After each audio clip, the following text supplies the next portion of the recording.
안녕하십니까 여러분, 제가 안동의 사이다 박준입니다. 자, 오늘부터 사전투표 시작이 됩니다. 자, 지금 6시부터 시작돼서 오늘 저녁 6시까지 하고요. 내일 금요일도 6시부터 6시까지 전국 3,568곳의 투표소에서 할 수가 있습니다. 신분증이나 운전면허증, 학생증 지참해서 가시면 투표가 가능합니다. 자, 꼭 투표를 하시기 바라고요. 자, 오늘도 시원하고 재밌는 소식들로 여러분 출근길 함께 하겠습니다. 생방송 중 댓글 참여 많이 부탁드리겠습니다. 박준의 뉴스 인사이다 지금 바로 시작합니다.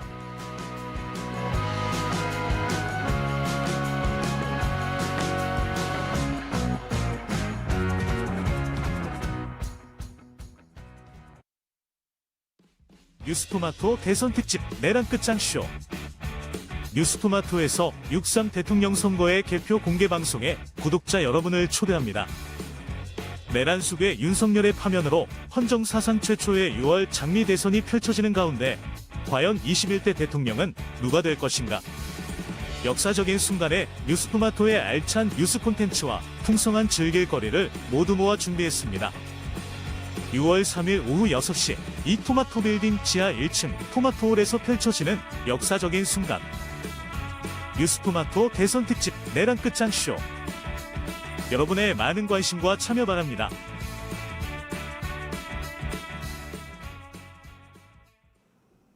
바쁜 아침 오늘 꼭 알아야 할 뉴스들 엄선해서 정리해 드리겠습니다. 듣기만 해도 여기서 뉴스픽. 오늘은 이은혜 뉴스 에디터와 함께 하겠습니다. 안녕하십니까? 네, 안녕하세요. 네, 첫 번째입니다.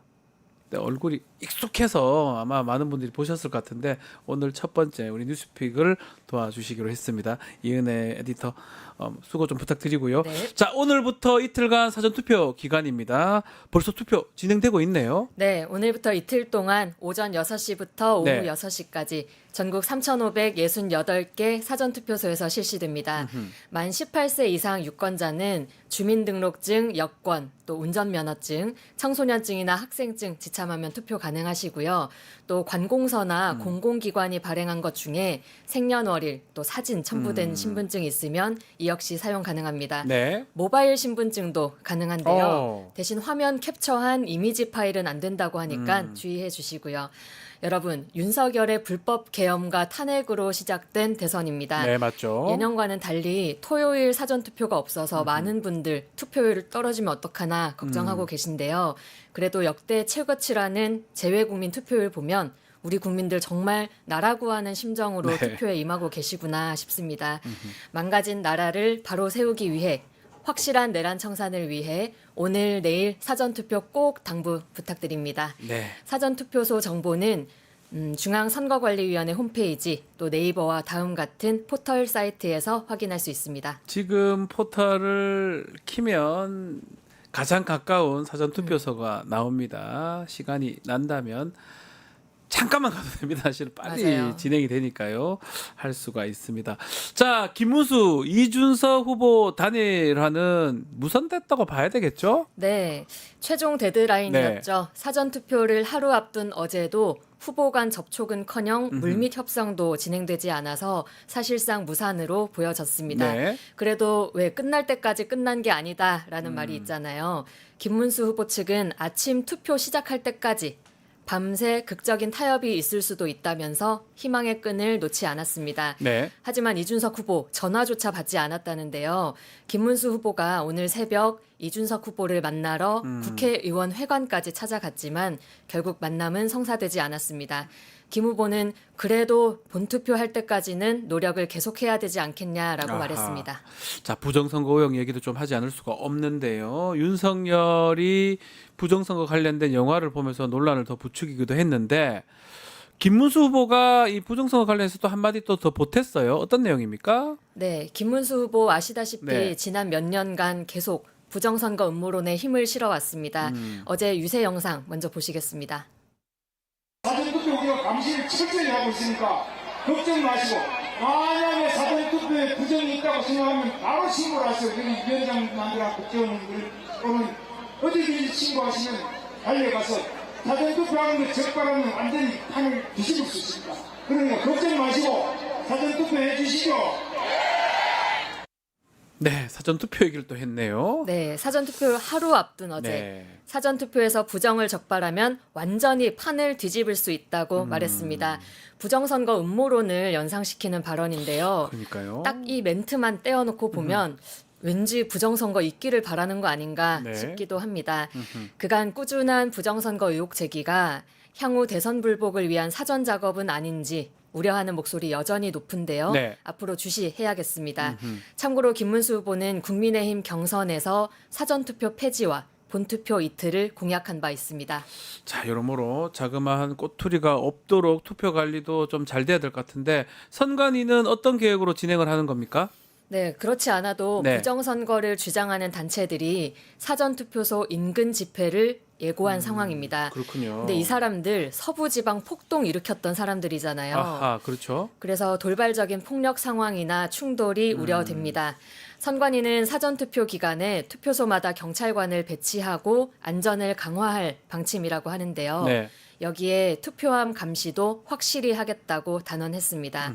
전국 254곳의 보관소 출입구가 봉쇄되고 24시간 작동하는 CCTV도 CCTV. 네, 2대씩 설치가 된다고 합니다. 이 CCTV 영상은 각 지역 선관위 모니터를 통해서 실시간 공개돼서 네. 우리 시민들도 지켜볼 수 있다고 합니다. 자, 이 감시 활동을 이제 해야 되는데 진보나 보수할 것 너나 할 것 없이 지금 나서고 있다 이런 얘기가 있습니다. 네, 자발적으로 예. 감시 활동 나서고 있습니다. 중요하죠, 네, 사실은. 먼저 보수 진영을 보면요. 부정선거 부패 방지대 황교안 후보가 과거 대표를 맡았던 단체인데요. 네. 24시간 투표소 출입구를 감시할 자원봉사자를 구한다고 홍보했습니다. 네. 또 시민단체 시민의 눈 역시 사전투표지의 방화와 같은 테러가 일어나지 않도록 29일부터 본투표가 끝날 때까지 각 선관위에서 CCTV를 지켜보겠다고 합니다. 네. 자, 지금 개엄 전부터 부정선거 음모론 하도 기승이어서 그럴 것 같은데 혹시나 이렇게 충돌, 진보 보수 간의 충돌 이 부분 또 걱정이 되지 않습니까? 네, 실제로 한 보수단체 카카오톡 단체방에서는 중국인이 있을 수 있으니까 투표하고 나온 사람들에게 한국어로 말을 걸자라든지 아유, 투표소 앞에 천안문 사태 추모곡을 틀어놓자 등의 황당한 주장이 나오고 있다고 합니다. 충분히 충돌도 예상 가능한데요. 혹시라도 그런 일 발생하지 않을지 확실한 방지가 필요해 보입니다. 아, 중국인 여기 왜 나옵니까? 정말 좀 그런 얘기 좀 안 했으면 좋겠어요. 네. 제외 투표소에 한자 써져 있는 걸 갖고 중국말이라고. 아이고. 한자가 그 한국 한자예요. 중국 한자가 아닌데 그런 또 주장하는 사람도 있지 않습니까? 말도 안 되는 얘기를 계속 하는데 글쎄요. 하여튼 아무런 충돌 없이 투표도 잘 마무리가 돼야 될 것 같습니다. 네. 자, 이준석 후보 얘기 좀 해야 될 것 같습니다. 3차 투표에서 젓가락 그 언어 폭력 발언 후폭풍이 계속 이어지고 있고요. 어제도 하루 종일 그 얘기가 있었고 오늘까지 계속 진행되는 것 같습니다. 네, 쭉 이어질 것으로 네. 보입니다. 정치권에서는 어제 비판이 쏟아졌습니다.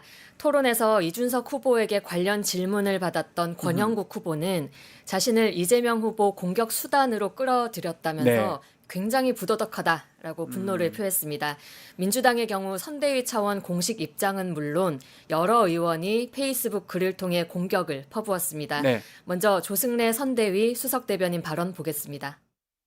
아이들까지 지켜보고 있는 그 생방송으로 진행되는 그 토론 현장에서 차마 이 자리에서조차도 입에 담기 어려운 발언을 꺼내면서 저열한 언어 폭력을 행사한 것에 대해서는 또 이준석 후보의 그 폭력 행위에 대해서는 도저히 용납할 수가 없는 것이 아니냐.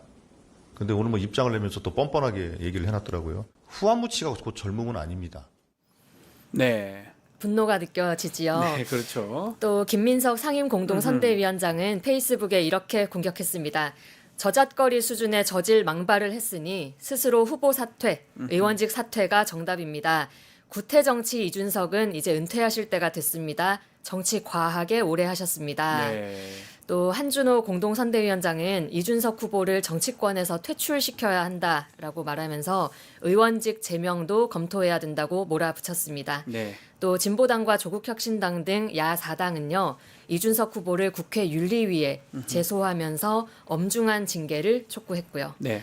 그리고 한 사람 더 추가하자면 누구죠? 국민의힘 김용태 아. 비대위원장은 이때다 싶었는지 이준석 후보가 제 옆에 있었으면 혼났을 거다라고 한마디 얼마 덧들었습니다. 전에 이준석 후보가 김용태 위원장 보고 혼내줄 것이다 이래 네. 했거든요.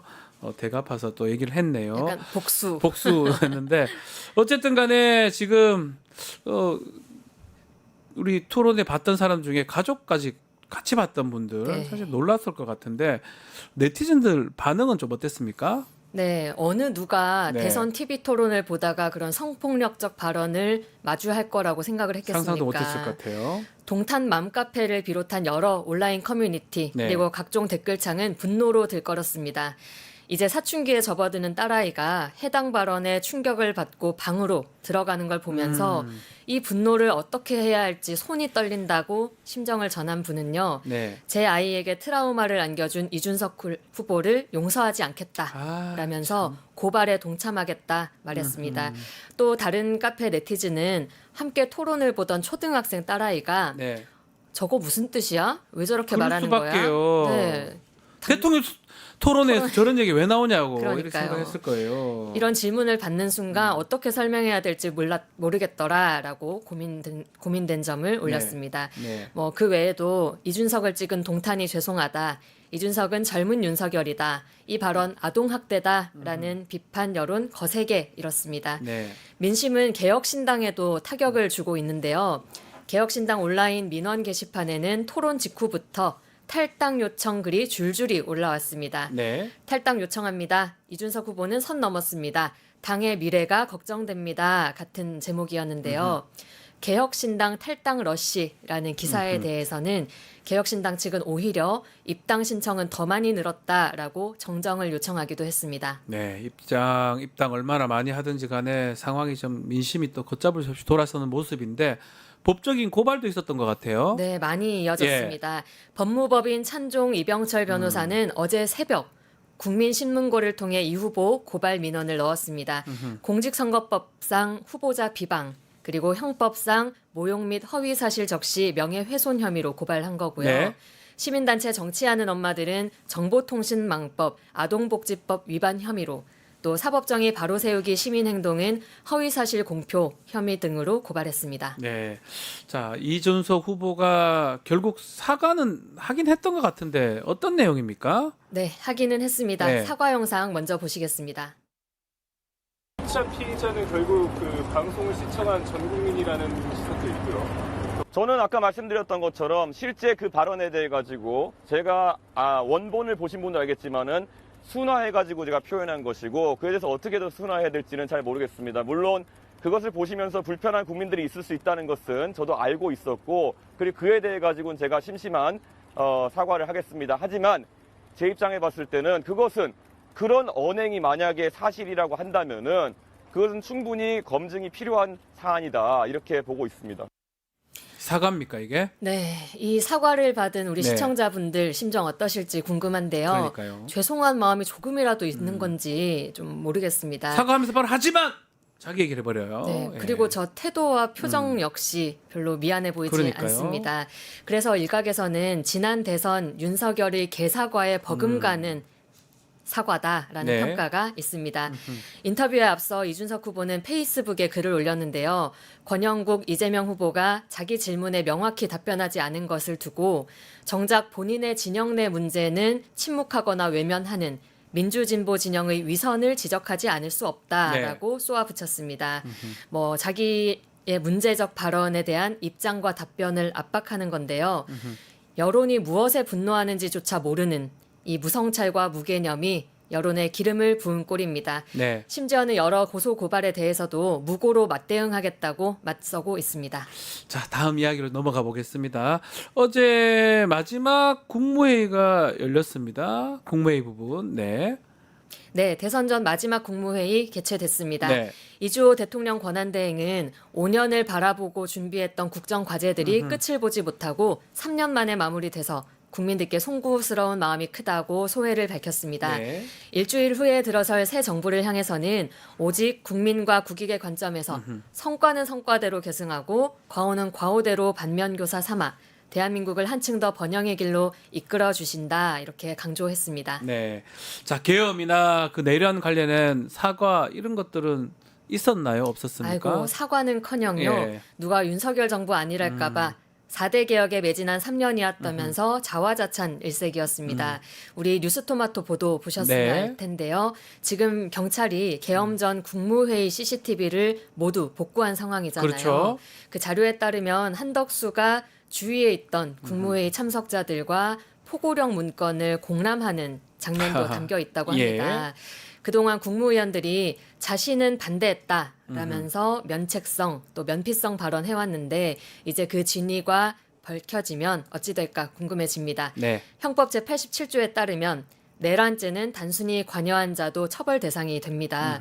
법조계에서는 이 국무회의에 참석해서 설령 반대하거나 우려를 표했더라도 그 자리에 있었던 것 자체만으로 내란 모의 참여로 간주될 수 있다는 그렇죠. 견해가 있습니다. 주요 종사자 될 수가 있겠죠. 네. 이제 수사가 더 급물탈 텐데 자화자찬하는 모습 좀 한가해 보이기도 합니다. 네. 한덕수, 최상목, 이상민 등 계엄 국무회의 참석위원은 총 11명으로 알려져 있습니다. 네, 이 사람들 다 조사 받아야 됩니다. 지켜보기로 하고요. 거짓말 하나씩 드러나고 있죠. 자, 대선 주자들 발언 중에 짚어볼 만한 발언 장면들을 소개해드리는 말말말 코너. 오늘 어떤 장면 준비하셨습니까? 네, 오늘 준비한 영상은 네. 어제 있었던 김문수 후보의 영남권 유세 연설 중 한 부분입니다. 먼저 영상 보시죠. 여러분과 여러분의 자녀들이 여러분 손자들 전부 다 이 방탄 괴물 독재 국가에서 우리 살 수가 없지요.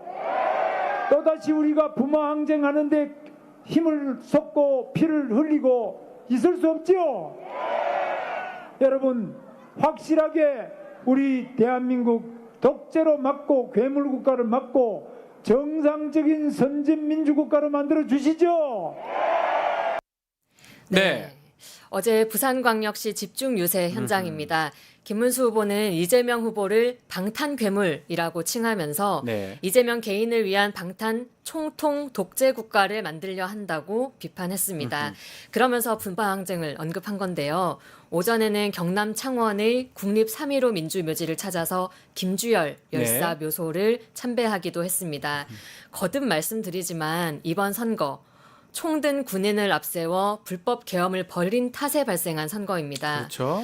권력의 야만 앞에 쓰러진 김주열의 희생이 4.19 항쟁의 불꽃이 되었고 그 불꽃이 부마 항쟁으로 이어지면서 대한민국의 민주주의를 세웠습니다. 그래서 김주열과 부마 항쟁의 정신은 우리 헌정 질서가 군합발로 지디겨지는 거 절대 용납하지 않았을 것 같거든요. 시종일관 계엄을 옹호해왔던 김문수 후보가 피로 만든 민주주의를 언급할 자격이 있는지 심히 의문입니다. 김 후보는 김주열 열사의 비석을 붙들고 울먹이기까지 했는데요. 계엄의 어둠을 걷어내고 이 땅의 헌정의 빛을 다시 밝히는 것만이 김주열의 혼을 달래는 일이 아닐까 생각해 봅니다. 맞습니다. 네, 그러자면 오늘 내일 사전투표 꼭 하셔야겠죠? 안 되면 본투표라도 꼭 해야 될 것 같습니다. 자, 오늘 이은혜 뉴스 에디터 말씀 잘 들었습니다. 감사합니다. 네, 감사합니다. 잠시 후 용가라 사대로 돌아오겠습니다.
용가라사대 시간입니다. 목요일 용감 남자 김용남 의원과 함께합니다. 안녕하십니까? 네, 안녕하세요. 자, 오늘 사전 투표 시작이 됐습니다. 혹시 하고 오신 건 아니시죠? 아니요. 아. 오후에 예. 이제 방송과 방송 사이에 잠깐 들러서 할 생각입니다. 어디서 할 예정이십니까? 아무래도 눈에 띌 거 아니에요. 가면 난리 날 건데. 네. 시내 여기 시내 쪽에서 해야 될 것 같은데요. 광화문 근처에요? 예. 이따가 아. 방송 끝나고 바로 예. 가장 가까운 주민센터에 가서 할 예정이라. 가면 줄 좀 서 있으면 우리 김용남 의원님 같으면 이제 유명하니까 옆에서 인사도 하고 또 냉담하게 보는 분들 계실 거예요. 그럼요. 그렇죠. 예. 그러면 느낌이 올 겁니다. 요 투표소에서는 몇 퍼센트고 몇 퍼센트는 나를 우리 쪽이고 아니고 이렇게 느낌이 오겠네요. 오죠. 그렇죠. 이게 저도 재선거를 몇 번 네네, 치러봤습니다만 투표소에 가고 나올 때 이렇게 눈을 마주치는 그쵸, 유권자와 이렇게 아무래도 안 찍는 분들은 눈길을 약간 피하시거든요. 이렇게 보면 대충 감이 오죠. 네. 아마도 오늘 사전 투표 열기가 저는 꽤 될 거라고 생각이 듭니다. 뭐 오늘 내일 계속 있지만. 근데 제가 네. 보니까 선거법을 조금 고쳐야겠어요. 어떤 부분이죠? 이게 선거법상 그 본투표일로부터 5일 전에 네. 2일 이상을 실시하도록 되어 있잖아요. 그 법 때문에 지금 이래 돼 있어요. 그래서 목금 실시하게 됐는데 네. 이번 같은 경우에 사실 금토하면 맞아요. 사전 투표함의 보관 기간도 짧아지고 모든 게 다 좋아요. 5일이고 굳이 5일을 공직선거법에 할 필요가 없죠. 그렇죠. 그리고 사전 투표의 가장 취약한 점은 이게 선거운동 기간이 다 끝나기 전에 중간에 투표를 한다는 거잖아요. 맞습니다. 그러니까 이 경우에는 오히려 하루만 늦췄어도 이게 법상 안 되기 때문에 네. 그런데 늦출 수만 있어도 더 유권자에게도 많은 정보가 전달된 상태에서 투표를 할 수 있는 거고 선거 관리 측면에서도 더 낫죠. 좋은데 더 낫죠. 그러니까 5일 이내로 고쳐야 될 것 같아요. 법을 선거법을. 5일 이전 말고 5일 이내로 해놓으면 네. 상관없거든요. 그렇죠. 그러니까 이번 선거 때는 금토가 딱 적절하긴 예. 해요. 사실은 하기에 내일부터 토요일까지. 어쨌든 간에 지금 투표가 이제 시작되고 내일까지 하는데 제외 투표율이 매우 높았습니다. 네. 79.5%인가요? 역대 최고치 기록했는데 이번에 투표율을 조금 예상해 볼까요? 어떻습니까? 제외 투표율이 높은 거는 어느 정도 예상이 됐죠. 네. 왜냐하면 해외 나가면 뭐 이민을 가거나 해외에 나가서 살게 되면 다들 애국자가 된다고 하잖아요. 맞아요. 근데 12월 3일 내란 때문에 다들 애국심이 더 높아지신 거죠.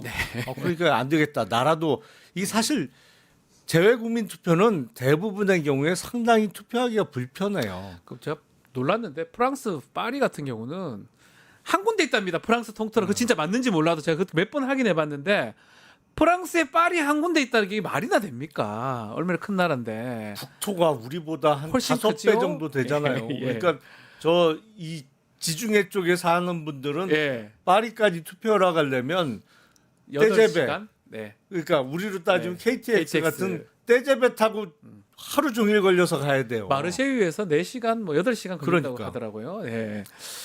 그러니까 이제 그럼에도 불구하고 투표율이 높아졌다는 것은 이제 이러다가 나의 고국이 위기에 처하는 거 아니냐 이런 것 때문에 투표율이 올라간 건데 우리 전체 투표율은 글쎄 이른바 진영별로 약간 투표율이 갈릴 수 네. 있는 거 아닌가 싶어요. 그러니까 민주주의 수호에 좀 더 적극적인 분들은 투표에 많이 나오실 거고 기존의 이른바 국민의힘 지지층에서는 난 이번에 투표 안 할란다. 내지는 찍을 후보가 없다. 뭐 이렇게 생각하는 분들이 있을 수 있어서 전체적인 투표율이 지난 투표율인 77%를 넘어갈 거냐.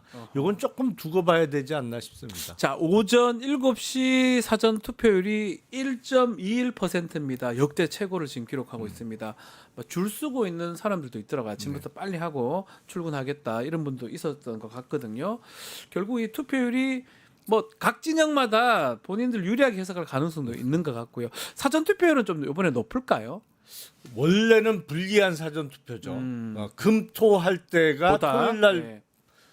보다 용이하게 투표할 수 있기 때문에 금토가 더 유리한데 네. 이번엔 목금이란 말이죠. 목금입니다. 그러니까 직장인들은 사실은 다 근무하는 날에 퇴근 이후에 투표하기는 쉽지 않고 맞아요. 왜냐면 6시까지니까 직장인들이 퇴근 이후 하기는 어렵습니다. 그러니까 예. 출근 전에 해야 되는 거죠. 예. 그러니까 아침에 한 1시간 정도는 일찍 일어나서 그게 가능한지 몰라도 이제 회사마다 점심 시간이나 중간에 투표하고 오라고 이렇게 시간을 또 그러니까 회사 주변에 투표소가 있다고 있다면. 하면 그것도 좋은 방법이죠. 그래서 조금 오늘 내일은 각 직장에서 점심 시간을 플렉서블하게 네. 운영하는 게 좋지 않을까 싶습니다. 투표하게 해주는 게 그렇죠. 아마 필요하지 않나 생각이 드는데 이 김문수 후보는 사전 투표 부정을 적발하면 판이 완전히 뒤집힌다. 이런 얘기를 했어요. 이게 좀 논란이 될 것 같은데요. 아직도 그러니까 왜 사실은 저러죠? 내심 깊숙한 곳에서는 부정선거론을 믿고 있는 거로 보여요. 그러니까요. 그러니까 부정선거가 있다. 잡아내지 못해서 그렇지. 네. 그러니까 아직도 그 길거리에서 정광훈 씨하고 같이 유세하고 이럴 때와 별로 생각이 안 달라진 것 같아요. 그러니까 저게 사전 투표 얘기를 계속 하면서 지금 투표를 진행하는 거잖아요. 사전 투표 부정이다 얘기하면서 적발해 달라. 이러면 찍으러 가는 사람들이 이게 참 안 찍고 싶을 것 같기도 하고요. 그러니까 논리 모순이죠. 모순이죠. 예. 선거 부정을 믿는다 그러면 투표를 안 안 해야지. 해야죠. 차라리 불복해야죠. 만약에 믿는다면 그게 맞다면. 그리고 적어도 사전 투표를 안 하고 본 투표에 해야죠. 그렇죠. 최소한. 적어도. 근데 최소한. 김문수 후보도 오늘 사전 투표 한다는 거잖아요. 뭐 인천 계양 가서 한다면서요. 네. 그리고 사전 투표를 또 동료를 해. 앞뒤가 하나도 안 맞아요. 이게 말이 안 맞는 거예요. 동료를 하다가 또 말이 안 되니까 적발해내라 부정을. 그게 말이 됩니까?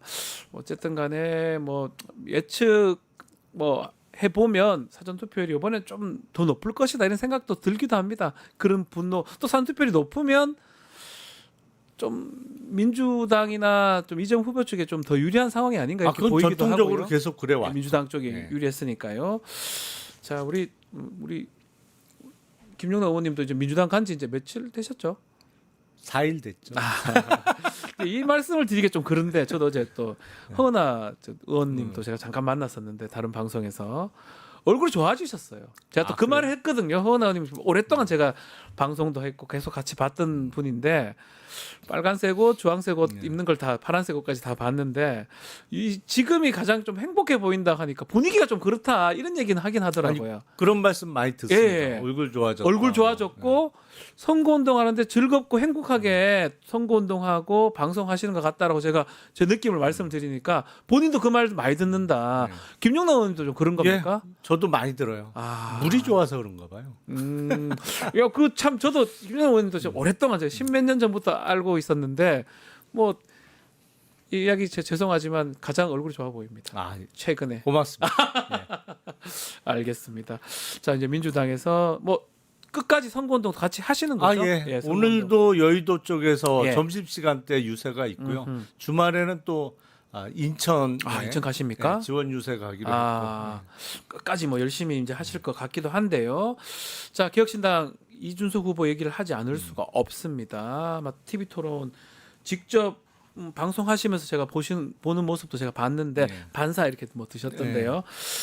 자, 이준석 후보 뭐 다른 거는 다 논란 다 없어져 버렸어요. 얘기는 다 필요 없고 그 발언 우리가 여기서 언급하기도 어려운 그 발언 사과를 또 했는데 그 성폭력 언어 폭력과 관련된 그 사과도 조금 제대로 된 사과냐 이런 얘기가 있어요. 사과했다고 볼 수 있을까요? 네. 언론에서 사과를 한 거로 그냥 간주 내지는 의제를 자꾸 하는 것 같은데 네. 그 발언 내용을 위아래를 연결해서 보면 사과했다고 사과가 보기가 아니죠. 어렵죠. 아니죠. 그리고 네. 이준석 후보뿐만 아니라 다른 개혁신당 관계자들 네. 그 발언 논란 이후에 방송에 나와서 하는 얘기 보면 잘못했다고 생각하는 것 같지가 않아요. 그게 더 문제예요. 예. 손발이 안 맞는 거예요. 그러니까 천하람 의원이나 뭐 이긴 그런 분들을 보면 뭐 할 말인 거 아니냐 이렇게 그러니까요. 얘기하거든요. 아니 그러니까 펜코하고 똑같아요 예. 입장이. 맞습니다. 뭐 뭘 잘못했는데 뭐 심상정도 하고 뭐 했던 손석희도 건데. 했고 근데 그게 사실관계 다 틀려. 다 틀려요. 심상정 당시 후보가 그런 얘기 한 적 없고요. 없고요. 예. 손석희 앵커가 그런 얘기 한 적이 없어요. 없습니다. 그러니까 전형적인 그냥 우기기야 우기기. 이 얘기 좀 하지 않을 수 없는데 그 팸코라는 그 커뮤니티 예. 거기서 만들어내는 걸 보고 그냥 검증 없이 다 얘기한다는 느낌을 전 지울 수가 없거든요. 네. 어젠가요 이수정 그 당의 위원장이죠.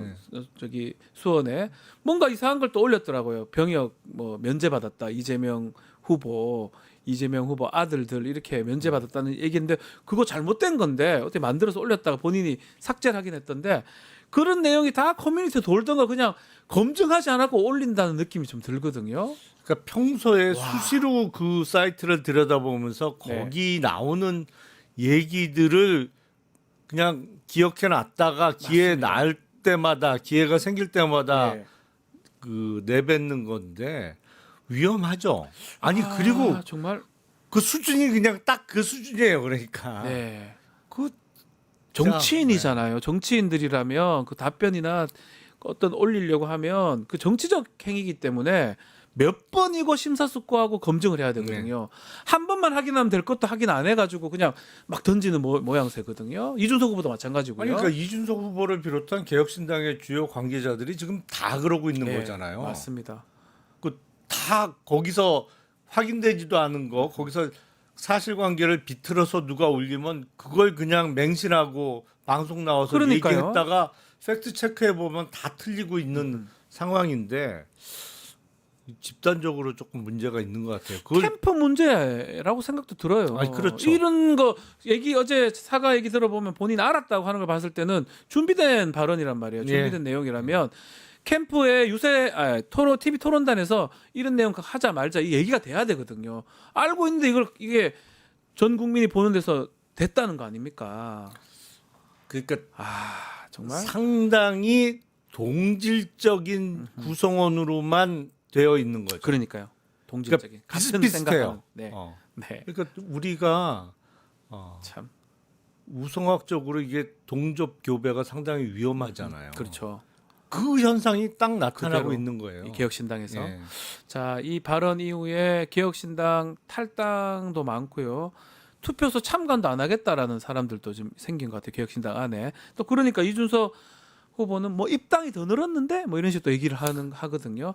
이게 파문이 앞으로 좀 어떻게 될까? 근데 제가 보기엔 이준석 후보는 지금 25년째 심각한 중이병을 앓고 있는 것 같아요.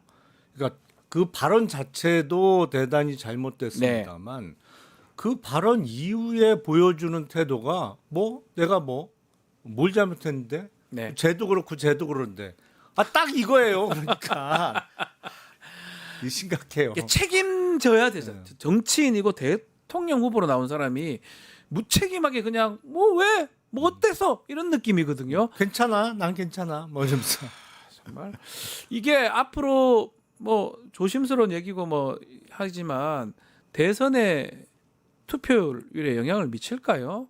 본인 득표율에 일부 미치겠죠. 미친다고 봐야 일부 되겠죠. 미치겠죠. 근데 어차피 당선권에 들어가 있는 후보는 아니니까 원래 당선권이 아니었으니까 크게 영향을 받는다고는 볼 수 없습니다만 일부 미치긴 미칠 겁니다. 근데 네.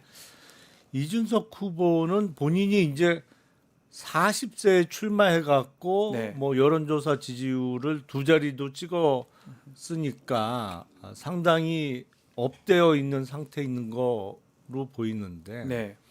비근한 예로 1997년 대통령 선거 때 그때 이인재 후보가 제3의 후보로 19% 넘게 득표했습니다. 맞아요. 그러니까 이번에 10% 득표하면 5년 후엔 내가 20% 득표하고 10년 후엔 내가 이렇게 절대로 돌아가지 않아요. 맞습니다. 선거가 정치가 그렇습니까? 예, 선거판이라는 게 절대로 그렇게 돌아가지 맞습니다. 않기 때문에 보다 신중하고 뭐랄까요? 진중한 모습을 보여줄 때 그게 10%도 넘어갈 수 있는 건데 이른바 그 파문을 일으킨 발언 이후의 태도가 더 문제예요. 맞아요. 그래갖고는 글쎄요 근본적인 어떤 변화가 있기 전에는 어렵지 않을까라고 생각이 됩니다. 어쩌면 젊은 정치인입니다. 이제 40이 된 젊은 정치인인데 오랫동안 정치를 본인은 하고 싶을 건데 아주 큰 발언을 또 큰 어떤 영향을 미치는 행동을 한 것 같습니다. 그 이후에도 지금 마찬가지고요. 아직까지도 별다른 제대로 된 사과가 아니라고 좀 느껴지거든요. 자, 그리고 단일화 부분, 단일화 될 수도 있다 이렇게 예측은 네. 하셨습니다. 의원님께서는 아직까지는 단일화는 안 되고 있어요. 이준석, 김문수 두 사람. 선거가 지금 시작됐기 때문에 이제는 단일화 좀 어려운 거 아닌가요? 현실적으로는 어려워졌죠. 근데 원래 단일화 시기는 딱 어제였죠. 어제가 마지막이었죠. 네. 어제 밤에 또 갔다면서요.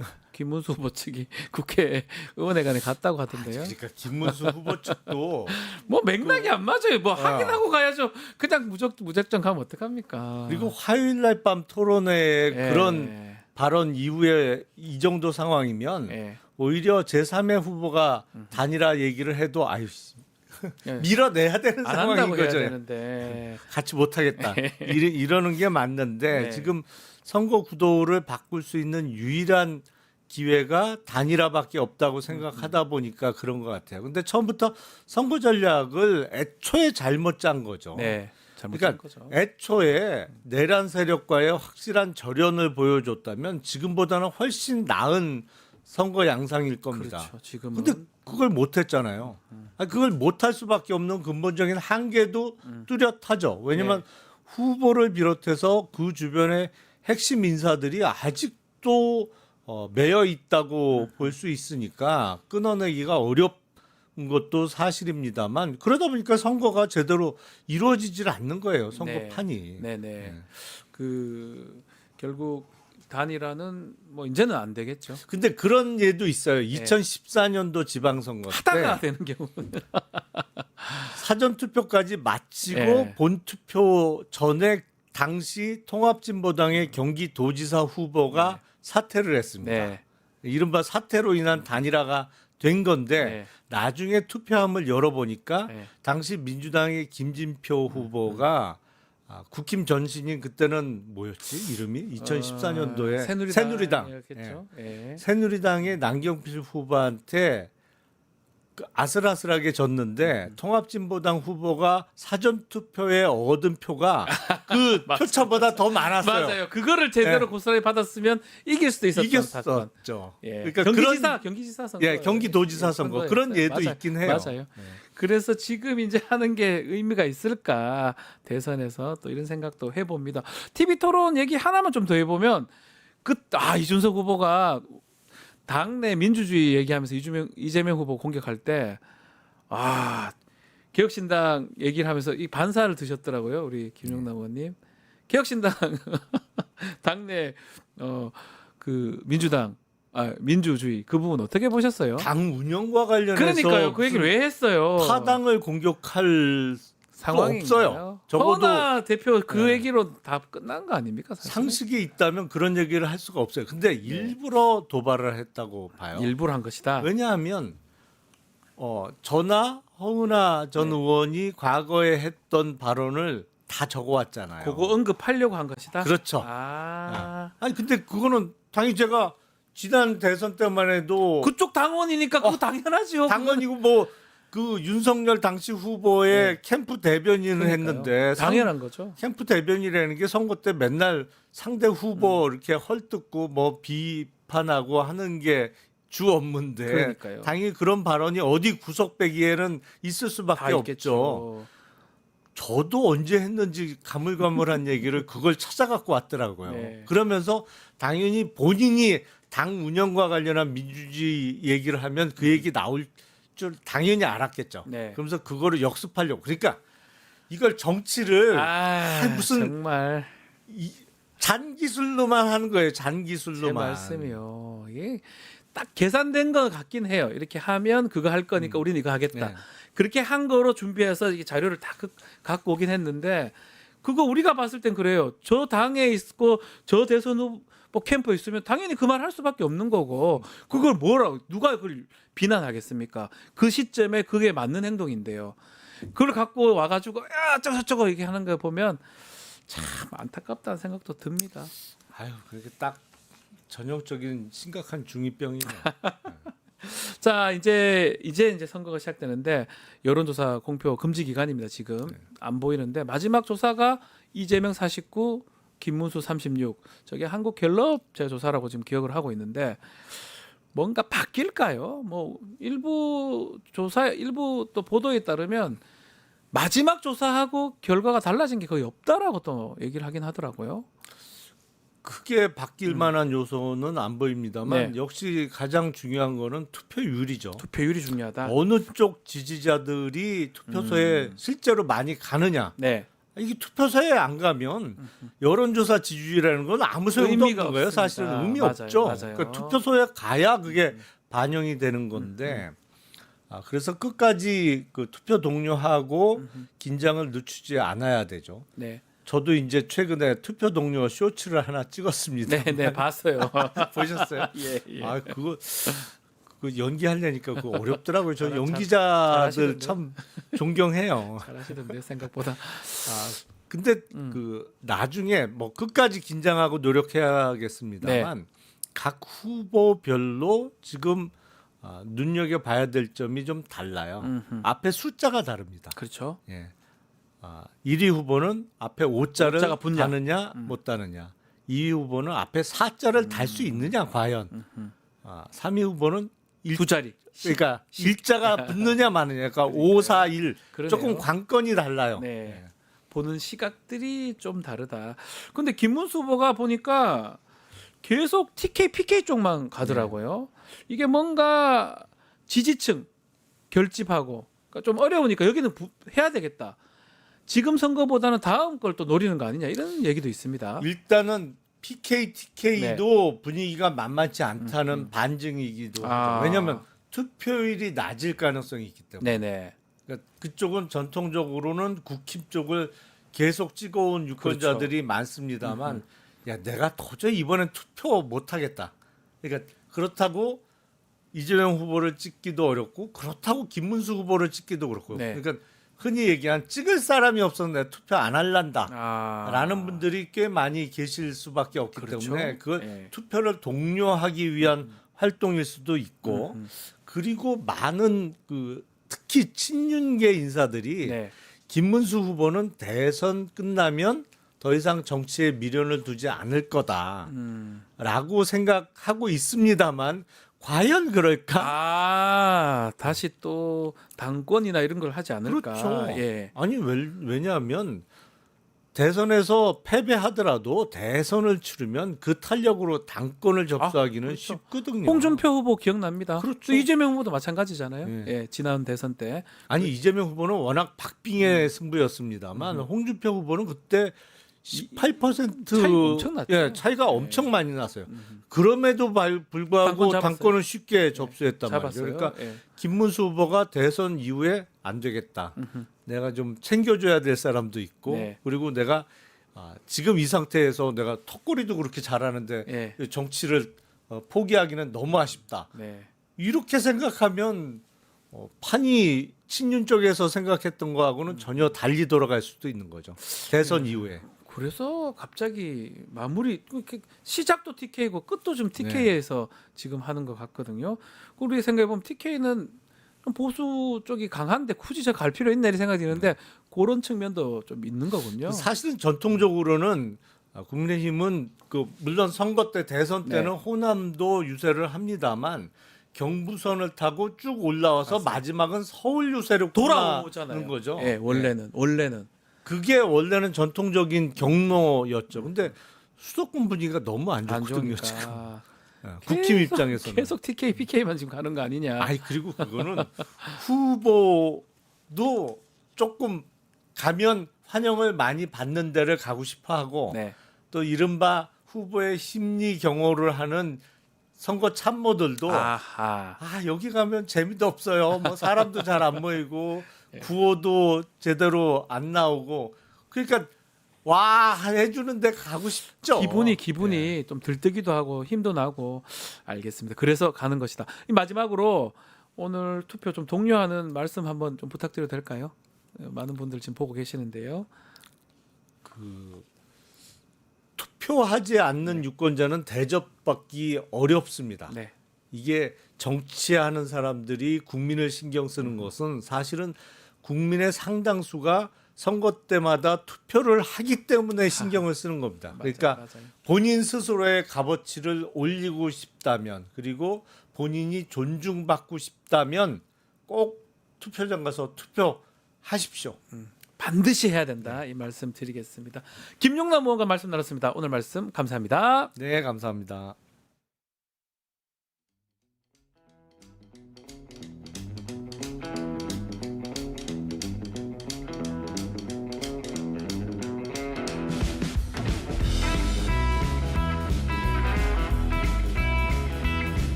유튜브 구독하고 실시간 채팅과 댓글을 남기시면 매일매일 실천 TTCO를 드립니다. 참여 방법은 통통문 어플을 다운로드하고 회원가입과 로그인을 해주세요. 마이페이지에서 나의 회원 고유 번호를 복사해주세요. 유튜브 구독 후 실시간 채팅이나 댓글창에 고유 번호를 한 번만 입력하면 준비 끝! 지금 유튜브 채팅과 댓글 쓰기 참여하고 실천 TTCO 받아가세요. 돈 버는 퀴즈쇼 증권 통파. 퀴즈를 풀면 최대 100만 원 상당의 보상을 드려요. 탈락해도 걱정은 NO. 친구를 초대해도 코인을 드립니다. 친구는 3,000원, 나는 2,000원의 코인을 무제한으로 드려요. 자세한 내용은 QR코드를 스캔해보세요. 상금의 주인공은 바로 당신. 이슈 삼합 시간입니다. 김필성, 신주진 변호사 함께하겠습니다. 두 분 안녕하십니까? 안녕하세요. 자, 사전 투표 시작이 됐습니다. 혹시 투표 아직 하진 않으셨죠? 아직 못했습니다. 아. 네. 전했습니다. 벌써요? 예, 하고 왔어요. 어머야, 아침에. 정말 부지런하세요. 항상 보면 너무 부지런하세요. 아니, 그 시간이 돼요, 그게? 무는 길에 할 수가 있었어요. 아, 저는 상상도 못했네요. 네, 오늘 하고 오면서 할 거라고는. 예, 하고 왔습니다. 참 대단하십니다. 자, 이슈 3합 공식 질문부터 먼저 들어가겠습니다. 한 주 동안 가장 관심을 가졌던 네. 정치 이슈, 뉴스 어떤 게 있을까요? 먼저 우리 신주진 변호사님. 네, 그 한덕수, 김문수 후보 네. 두 후보 간에 그러니까 한덕수로 후보 교체 시도가 있었던 사건이죠. 이거는 사건입니다. 사건이죠. 그런데 결국 실패로 돌아가고 이제 한덕수는 더 이상 선거대책위원회에 뭐 모시려고 했지만 참여하지 않겠다라고 하면서 고사를 했는데 어제 기습적이라고 그래야 되나요? 그 출국 금지 낸 것이 보도가 된 이후에 SNS에서 한덕수를 지지하고자 사전투표를 하겠다. 이제 이런 게 공개가 됐어요. 네. 참 시기가 절묘하달까요? 출국 금지가 되고 고강도 조사를 받으면서 본인이 계엄 당시에 그 계엄 포고령 문건을 전혀 못 봤는데 사무실 돌아가서 보니 뒷주머니에 있더라. 그래서 보니까 그게 계엄 포고령이었더라. 거짓말이 지금 예, 거의 이런 다 얘기를 나왔죠. 하고 예. 그게 CCTV와는 다른 사실이 밝혀졌다. 이런 얘기가 나오니까 이제서야 김문수 후보를 지지하겠다라고 하는데 5월 9일에는 이런 얘기를 했어요. 네. KBS에 출연해서 김문수를 겨냥해서 거짓말을 밥 먹듯이 한다. 그런 정치는 나라를 망친다라고 고강도로도 비판을 했었거든요. 네. 그러니까 참 본인의 입장에 따라서 무엇이든지 말하고 행동할 수 있는 사람 아닌가. 자기밖에 모르는 것 같아요. 그렇죠. 지금 CCTV에 나온 게 뭐냐면 공람하는 포고령들 보면서 너는 단전 단수해, 너는 비상입법기구 설치해, 네. 이런 내용들을 다 했던 게 보였다는 거거든요. 네. 다 거짓말한 거잖아요. 그렇죠. 한덕수 비롯해서 최상목, 이상민 다 그게 나오고 출국 금지를 시키니까 이제는 좀 자기 또 무서우니까 또 네. 김문수 지지한다. 김문수가 돼야 된다. 아유야, 이게 참. 계엄 총리의 말로. 네. 계엄 총리. 이게 무슨 공직자입니까? 이게 인간이 이 말은 아니고요. 이게 이렇게 해도 되는 겁니까? 저는 그 참. 말씀하신 그 보도 나왔을 때, 네. CCTV 보도 나왔을 때 보도된 시기에 대해 때문에만 놀랐어요. 사실 저는요, 그게 그 한덕수 씨가 네. 이제는 씨라고 불러도 되겠죠. 시도해도 됩니다. 한덕수 씨가 탄핵돼서 직무 정지했을 때 그때 당시에 사실은 수사가 이루어졌어요. 그러니까요. 그러니까 그때는 그걸 쥐고 있었고 그래서 저는 그런 식으로 이제 수사가 이루어지는 게 긴박하게 돌아가면 그게 그 계엄 정국이나 이런 것들이 영향을 줘서 좀 바로 잡히는데 영향을 줄 거라고 생각을 했는데 사실은 그때 당시에 그걸 확보했는지 안 했는지 모르겠지만 한덕수에 대해서 아무런 제대로 된 수사가 이루어지지 못했고 저는 그게 최성목이 계속 버텨가면서 맞아요. 자기 마음대로 하는데 영향을 줬다고 생각하거든요. 예. 근데 그게 이제 막바지가 되니까 이제 나온 거예요. 그러니까 저는 물론 이제 말씀하셨던 현재의 선거 구도에서도 중요하지만 지금 내란 사건이 어떤 식으로 수사돼 왔고 그리고 저들이 저렇게 내란에 대해서 이제 당당하게 네. 아무런 뭐 이런 것도 없이 그렇게 이제까지 버텨왔던 것이 결국 그런 수사기관이 제대로 된 수사를 맞아요. 못했기 때문에 이제까지 이렇게 뒷받침됐다는 거를 국민들이 좀 기억했으면 좋겠어요. 수사기관이 못한 거는 한덕수, 최상목 자신들이 권한대행하면서 서로 봐주게 한 건데 알고 보니까 자기들이 그런 지시를 다 받았고 다 거짓말 한 게 지금 드러나는 거잖아요. 본인들 면피하려고 본인들 살려고 저런 행동했던 게 아닌가 이렇게 보이는 장면입니다. 그렇습니다. 계엄 총리로서 계엄에 대한 책임을 면하기는 어렵다.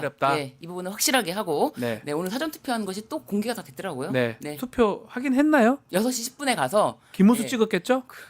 좋겠다. 예. 좋겠다. 네. 예. 알겠습니다. 지금 현재 21대 대선 사전투표 첫날 투표율은 8시 현재 2.24%입니다. 좀 더 늘지 않을까 생각도 들고요. 우리 김필성 변호사님이 눈여겨본 이슈, 뉴스 어떤 게 있을까요? 이제 새벽에 있었던 일이라서 아직 잘 모르시는 분도 계실 것 같은데 네. 끝까지 김문수 후보가 단일화를 위해서 노력을 했다고 합니다. 예, 그 보도가 났더라고요. 예, 났는데 이게 새벽에 밤에 뭐 가고 난리 네, 쳤던데요. 어제 갑자기 저도 이제 밤늦게 이게 떠가지고 뉴스가 떠서 뭔 소린가 했는데 예. 이미 끝난 거 아니었어? 예. 라고 생각했는데 그게 아니었고요. 어제 이제 밤 늦게까지 대구에서 유세를 하고 예. 이제 급하게 서울 올라와서 무작정 찾아가서 단일화 하자고 무작정 얘기하자고 찾아갔는데 문전박대를 당했다고 해요. 네. 문전박대라는 표현은 제가 쓴 게 아니고요. 뉴스에 그렇게 나왔습니다. 네. 결국 만나지 못하고 1시 넘어서 돌아오면서 네. 뭐 결국은 내가 끝까지 해보겠다 뭐 이렇게 얘기를 했다는데 이게 뭐 아시겠지만 이제 또 사전 투표가 시작이 됐잖아요. 네. 이 투표가 시작된 이 상황에서는 이제 단일화 효과가 이제 크게 줄어들기 시작을 하겠죠. 거의 없다고 봐야지 않나요, 이제는? 예. 그러니까 뭐 사실 이제 만약에 단일화가 되면 뭐 어느 쪽이 되든 사실 뭐 2번으로 될 가능성이 높겠지만 만약 된다고 한다면 그러면 4번 찍은 건 다 사표가 되는데 네. 뭐 이런 것들에 대한 정치적 부담도 있고 뭐 이제 뭐 그다음에 그 찍은 것들에 대한 무더기 사표가 되는 그건 그게 사실은 2번한테 가기를 기대하고 했던 건데 4번에서 무더기 사표가 써져 나오면 사실 효과 기대하기도 어렵고 그래서 네. 이제 단일화는 사실상 물건을 갔다고 보는 게 맞는 것 같은데 하지만 여전히 김문수 후보는 포기하지 못하는 듯한 모습을 보이고 네. 있습니다. 근데 제 생각에는 뭐 이제 뭐 좀 이따 얘기가 또 나올 것 같기도 한데 이준석 후보가 꽤 이제 큰 일을 치지 않으셨습니까? 네, 사고를 지금 예. 성 관련된 이게 나왔는데 저는 이제 그거 딱 나왔을 때 그런 생각을 했어요. 저분이 단일화 안 하겠구나. 단일화 안 하겠구나. 그러니까 특히 이제 그 이후에 수습하는 과정에서 이분이 이제까지 보여줬던 스타일에 비춰볼 때 단일화하는 식으로 물러나지 않을 것이다. 끝까지 갈 것이다라는 생각을 했어요. 결국은 어제 만나보지도 않고 돌려보냈다는 거 네. 같고요. 그다음에 현재 지금 모이는 것처럼 나는 잘못한 게 없다. 뭐 당당하다. 뭐 오늘 뭐 아침에 보니까 천하람 네. 뭐 의원도 이제 그런 얘기를 하셨던 것 같은데 뭐 내가 강하게 하라고 했다. 뭐가 문제인지 모르겠다 이렇게 얘기를 했다고 하거든요. 네. 그런 태도가 끝까지 가지 않을까 이런 생각이 좀 그래서 들었어요. 단일화의 가능성은 더 낮다. 그럼에도 또 김문수 후보 측은 끝까지 기다린다. 그럼 지금 단일화 해본들 뭐 의미가 있나요? 없죠. 네, 없죠. 그리고 뭐 김문수 후보도 참 어리석다라는 생각이 좀 죄송하지만 드는 네. 것이 네. 아니 그렇게 지금 큰 이슈로 3차 대선 토론이라는 그걸 망치고 대국민적으로 지금 사죄를 하고 사퇴를 해야 될 사람을 뭐 끝까지 그렇게 붙잡고 있는지 참으로 그 부분이 국민의힘 후보답다 그런 생각이 듭니다. 알겠습니다. 자, 각 후보들도 대부분 사전투표로 자신의 권리를 아마 행사를 할 것 같아요. 이재명 후보는 서울 신천에서 한다고 하고요. 네. 김문수 후보는 인천 계양에 가서 사전 투표를 한다고 합니다. 사전 투표도 뭔가 의미를 좀 부여하지 않습니까? 정치인들은 거기 가서 찍는 것도 보일 거니까요. 네, 그렇죠. 의미인데 좀 특이하긴 합니다. 남의 지역구 가서 투표를 합니다. 뭐 일단 일정상 이렇게 네. 뭐 자기 지역구 가서 하기 어려운 것도 있을 것이고요. 네. 어차피 사전 투표는 본인의 지역구 살 필요가 없으니까. 그 상관없긴 하죠. 예, 뭐 어디 가서 해도 상관없긴 하는 게 합니다. 없으니까 약간 상징적 의미를 예. 주는 데서 하는 것 같은데요. 특히 이제 김문수 후보가 인천 계양에서 계양이면 이재명 후보 지역구인데요. 예, 지역구 이건 일종의 뭐 시위 아니면 아. 뭐 이런 것들이 아닌가 싶기는 해요. 근데 예. 사실 김문수 후보의 경우에는 정말 사전 투표를 좀 볼 필요가 있을 것 같고요. 네. 그러니까 이제 이재명 후보는 오히려 사전 투표하는 게 자연스러운데 네. 김문수 후보는 여전히 사전 투표에 대한 입장을 정확히 이제 왔다 갔다 하는 그것 좀 애매해요. 저래놓고 사전 투표 뭐 부정선거다 그렇게 얘기해놓고 사전 네. 투표하지 말라 그래놓고 자기는 또 하러 가고. 그러니까 사실 이제 현실적으로 사전 투표 때부터 투표 동력을 해야지 득표하는 데 도움이 되는데 음흠. 이제 딜레마에 빠진 거죠. 근데 네. 사전 투표를 하지 말라는 식으로 하면 아무래도 본인 지지자들이 투표 기회가 줄어드는 것이니까. 그러니까요. 그러니까 거기에 대해서 지금 판단을 못 하고 지금 왔다 갔다 하는 것 같아요. 그래서 오늘 사실 이제 사전 투표를 하는 게 좋다고 얘기했다가 크게 비판을 받았잖아요. 그리고 예. 물러서는 모습을 보였는데 그런 일이 있었기 때문에 오늘 사전 투표를 정말 할지는 봐야 될 것 같아요. 캠페인을 알 수가 없어요. 사전 투표를 해야 될지 말아야 될지. 제가 만약 그 지지층이라면 네. 도대체 뭘 하라는 건지, 본 투표를 하라는 건지, 사전 투표를 하라는 건지 이해가 좀 안 될 것 같긴 그래서요. 해요. 카톡으로는 오래 전부터 이제 사전 투표 하지 말아라. 사전 투표 NO, 본 투표 yes 이런 식으로 하면서 예. 그리고 사전 투표를 할 때는 뭐 종이를 여러 번 접어가지고 그걸 편 다음에 기표를 해야 된다. 뭐 네. 이런 이야기까지 카톡으로 다 돌더라고요. 저도 단톡방에서 그런 카톡 내용을 보고 정말 정말 이렇게 열심히 홍보를 하는구나. 네네. 그런데 뭐 정작 후보는 인천 계양에서 한다고 하는데 또 우리 김필성 변호사님 끝까지 믿지 못하고 네. 진짜 하는지 한번 보자라고 하시는데 아직도 사전 투표는 아무 데서 관내 아니라 아무 데서나 전국 어디에서나 투표소가 설치된 곳에서 신분증만 지참하고 가면 할 수 있다는 걸 모르시는 분도 계시더라고요. 예. 네, 계시더라고요. 그리고 바빠서 본투표 날 하려고 본투표 날 더 바쁩니다. 특히 프리랜서 분들 본투표 날 더 바쁩니다. 그러니까요. 네, 그래서 사전 투표가 그리고 투표소가 어디예요? 이렇게 물어보시는 분들 저한테 있어요. 지도 앱 핸드폰에 설치된 틀어보면 바로 자기 근처에 있는 게 네, 다 지도 나옵니다. 앱을 여신 다음에 바로 나옵니다. 투표소라고 치시면 쫙 바로 나옵니다. 나옵니다. 네. 나한테 인근 투표소가 어디 있지? 거의 쫙 나옵니다. 뭐 시골 이런데 지방 말고 대부분은 몇백 미터 안에 다 있어요. 네네. 대부분 서울, 특히 서울은 3,600개니까 네, 지금. 밀집되어 있고요. 예. 그래서 이제 지도 앱을 여시고 투표소라고 치시면은 다 이제 빨간 도장 찍힌 장소가 다 나오니까 쉽게 찾아보실 수가 있다. 네. 우리 신변호사님 사전 투표 하실 예정. 지금 이거 끝나고 가서 해야죠. 이 네. 근처 갈 겁니까? 네네네. 알겠습니다. 자, 이 투표를 이번에 하겠다는 분이 10명 중 8명 정도 되는 것 같긴 한데 이번에 투표는 어떨까요? 조금 낮을 것 같다. 뭐 이런 얘기도 있는 것 같고. 아무래도 이제 사전 네. 투표가 항상 토요일을 하면서 마음에 네. 부담이 없었잖아요. 네. 그랬는데 이번에는 목금이고 이게 사실 업무 시간이랑 겹치면서 겹쳐요. 제 남편도 오늘 아침 자신이 새벽 6시에 일어나서 투표를 하고 출근하겠다. 그런 분들 꽤 많았어요. 그래 요번에 네. 아침 거 7시 그 투표율이 역대 최고입니다. 1.7이었거든요. 1.7. 그분들이 반영이 네. 된 거예요. 아침에 출근 전에 투표하겠다. 네. 투표 말이 없다 이런 말씀하시더라고요. 그렇죠. 예. 투표근 예. 움찔움찔 예. 막 이러는데 제 남편은 오늘 아침 결국 실패했습니다. 못하셨어요? 늦잠 늦잠 이슈로. 예. 그렇기 때문에 이게 오늘 지금 당장 해야지 내가 일찍 내일 일찍 이렇게 안 돼요. 예. 그러니까 오늘 내일이기 때문에 오늘 내일 지금 해야 된다. 어떻게든 시간을 내서 네. 반드시 시간을 내서 지금 해야 된다. 네. 자, 오전 7시가 1.21% 역대 최고였고요. 지금 8시 기준으로는 2%를 넘고 있습니다. 2.24% 거의 좀 최고로 지금 가고 있는데 요 속도대로라면 제가 뭐 이렇게 통계학적으로 잘 모르지만 상당히 높은 것 같아요. 첫날이 엄청 높을 것 같거든요. 일단 뭐 예. 재외 선거가 먼저 있었잖아요. 79.5%였죠. 예, 그것도 예. 역대 최고라고 하는데요. 지금 국민들이 투표에 대한 열망. 네. 그래서 저기 어떤 식으로든 자신의 의사를 표현하겠다는 그 열망이 매우 강한 선거입니다. 이게 사실 뭐 탄핵 때문에 이루어진 선거로서는 두 번째긴 하지만 또 탄핵의 의미가 다르기 때문에 네. 이게 정말 뭐 종식시켜야 된다. 뭐 어떤 식으로든 이 상황을 우리 손으로 종식시키겠다는 그런 공감대가 확실히 큰 것 같아요. 네, 그것 때문에 저는 뭐 조심스러운 얘기긴 하지만 지난 대선이 77%였거든요. 네. 전 좀 더 나오지 않을까 저는 그렇게 제 희망적인 것도 섞여져 있습니다. 그리고 사전 투표도 역대 최고가 되지 않을까. 토요일이 없음에도 네. 불구하고 원래 토요일이 껴 있으면 좀 더 불구하고. 나은데 사전 투표 좀 지켜보기로 하겠습니다. 자, 이 가운데 우리가 좀 다뤄봐야 될 게 이준석 후보 발언입니다. 야, 이게 참 그 발언도 논란이 되지만 그 발언 이후에 사과 부분이 이게 사과라고 봐야 될지 그게 더 논란이 되는 상황이거든요. 해명을 하면서 본인이 잘못한 건 뭐 있냐 이런 걸로 보이거든요. 네. 어떻게 봐야 됩니까, 변호사님? 그뿐만이 아니라 사과는 이제 네. 기자를 상대로 했잖아요.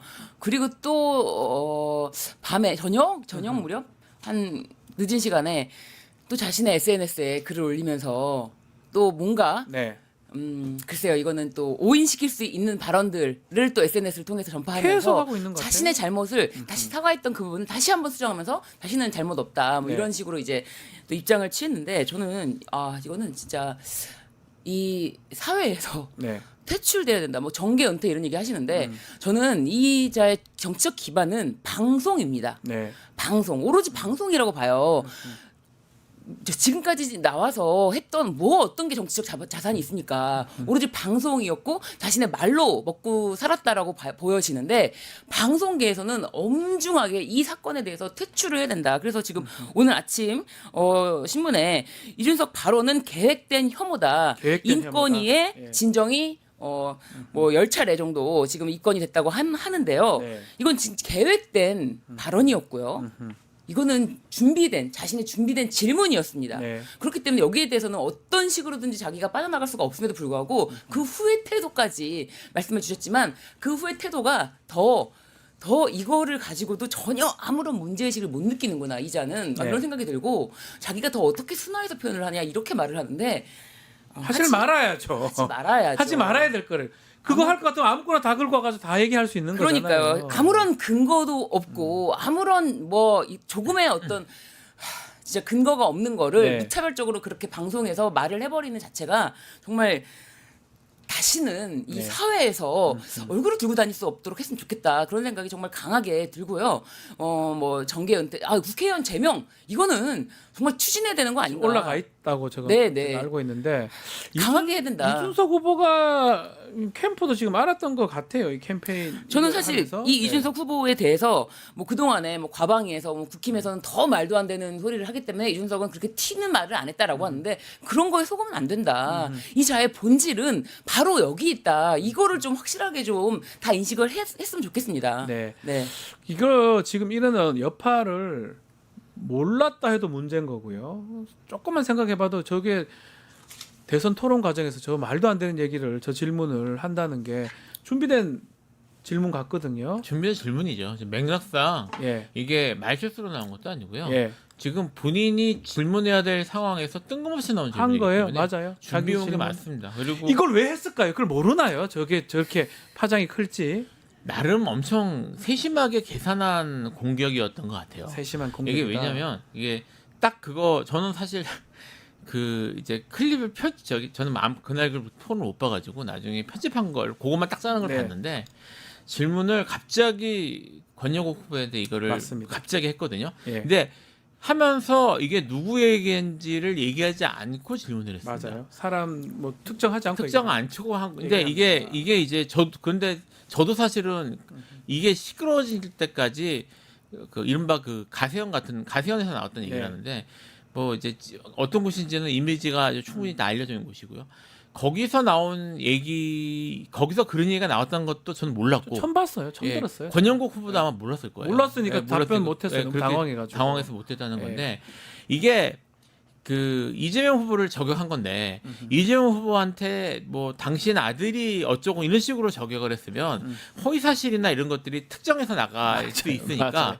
이거를 특정하지 않고 이재명 후보를 공격하기 위해서 나름 머리를 굴린 머리 거죠. 쓴 거예요. 머리 쓴 거. 그러니까 이건 철저하게 계산된 계산된 공격이에요. 거다. 그러니까 이렇게 계산해서 공격했다는 건 이게 먹힐 거라고 생각했다는 거고 그러면 이제 본인이 결국은 이제 사회적 컨센서스 물론 상식이나 이런 것들에 대해서 완전히 오픈했다는 건데 지금 이준석 후보가 바탕으로 하고 있는 커뮤니티 그 다음에 본인이 사실 이제 계속 그 특정 언론들이 이준석 후보에 대해서 지지하고 있다, 이제 밀어준다는 그런 의혹들이 있잖아요. 네. 뭐 그런 유니버스 속에서 살면서 예, 이제 이게 이렇게 해도 문제가 없을 거라고 생각했던 것 같아요.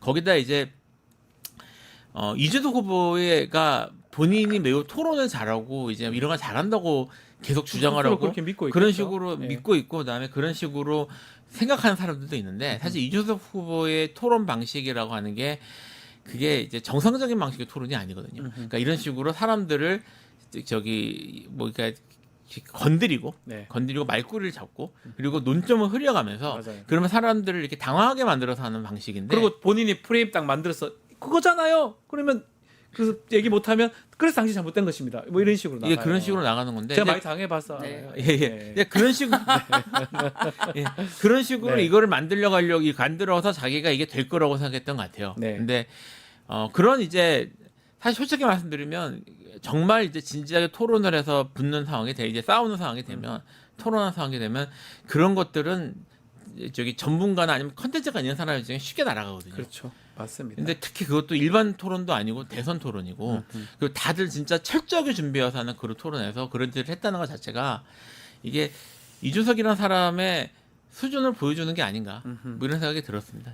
심지어 그 네. 이후에도 지금 제가 좀 전에도 말씀을 드렸지만 전혀 관계없는 거를 SNS에 올리면서 뭐 자신을 메신저 공격을 한다. 맞아요. 자신에 대한 공격이 메신저 공격이고 잘 버텼다면서 오히려 이재명 후보에게 사과를 지금 요구했어요. 그러니까 이것도 이게 좀 납득하기 어렵습니다. 더 이상 거론하면 본인한테 불리할 것 같은데 계속적으로 공격의 소재로 지금 삼고 있거든요. 국힘 같이 예. 맞장구 치면서 지금 같이 반응하고 있어요. 그래서 저는 이것 때문에 사실은 어젯밤에도 저희 집에서도 이제 크게 아니 국힘에서 같이 맞장구 치면서 지금 언론도 마치 이런 논란이 있고 이런 논란이 제기됐다 이런 식으로 그냥 이렇게 쓰고 있어요. 무의미하게. 예. 자신들은 이런 거에 대해서 문제가 제기되는 거를 쓴다라는 식으로 연합에서도 그렇게 쓰고 있고요. 네. 이런 거에 대해서 양쪽의 발언은 똑같이 민주, 이준석 혐오 발언 고발, 국힘 뭐 정말 말을 입에 담을 수가 없습니다. 그렇죠. 이런 거는 언론이 그 어떤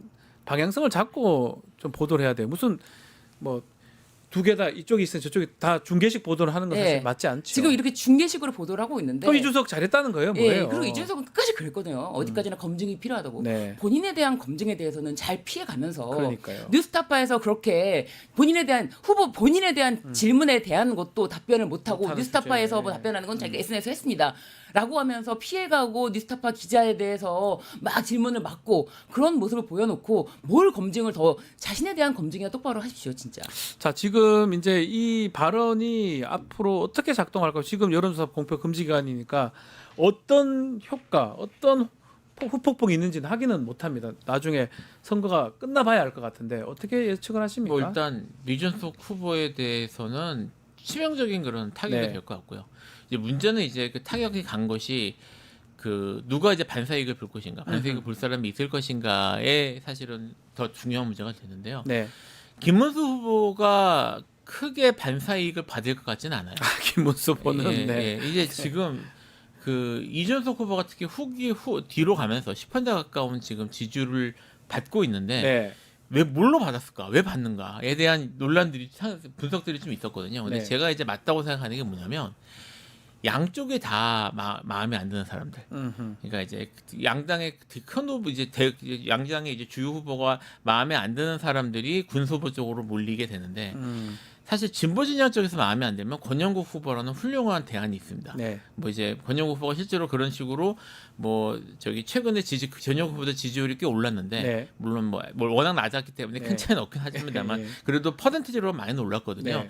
그러니까 이제 진보 쪽은 사실 그런 대안이 있었고 그리고 마찬가지로 이제 이준석 후보라는 사람이 그런 식의 대안이었단 말이에요. 그러니까 뭐 예를 들어 뭐 중도 보수 쪽 입장에서 이재명 후보가 나름 이제 중도 보수 쪽으로 좀 이동을 했는데 이재명 후보가 마음에 안 드는 사람들 또는 내가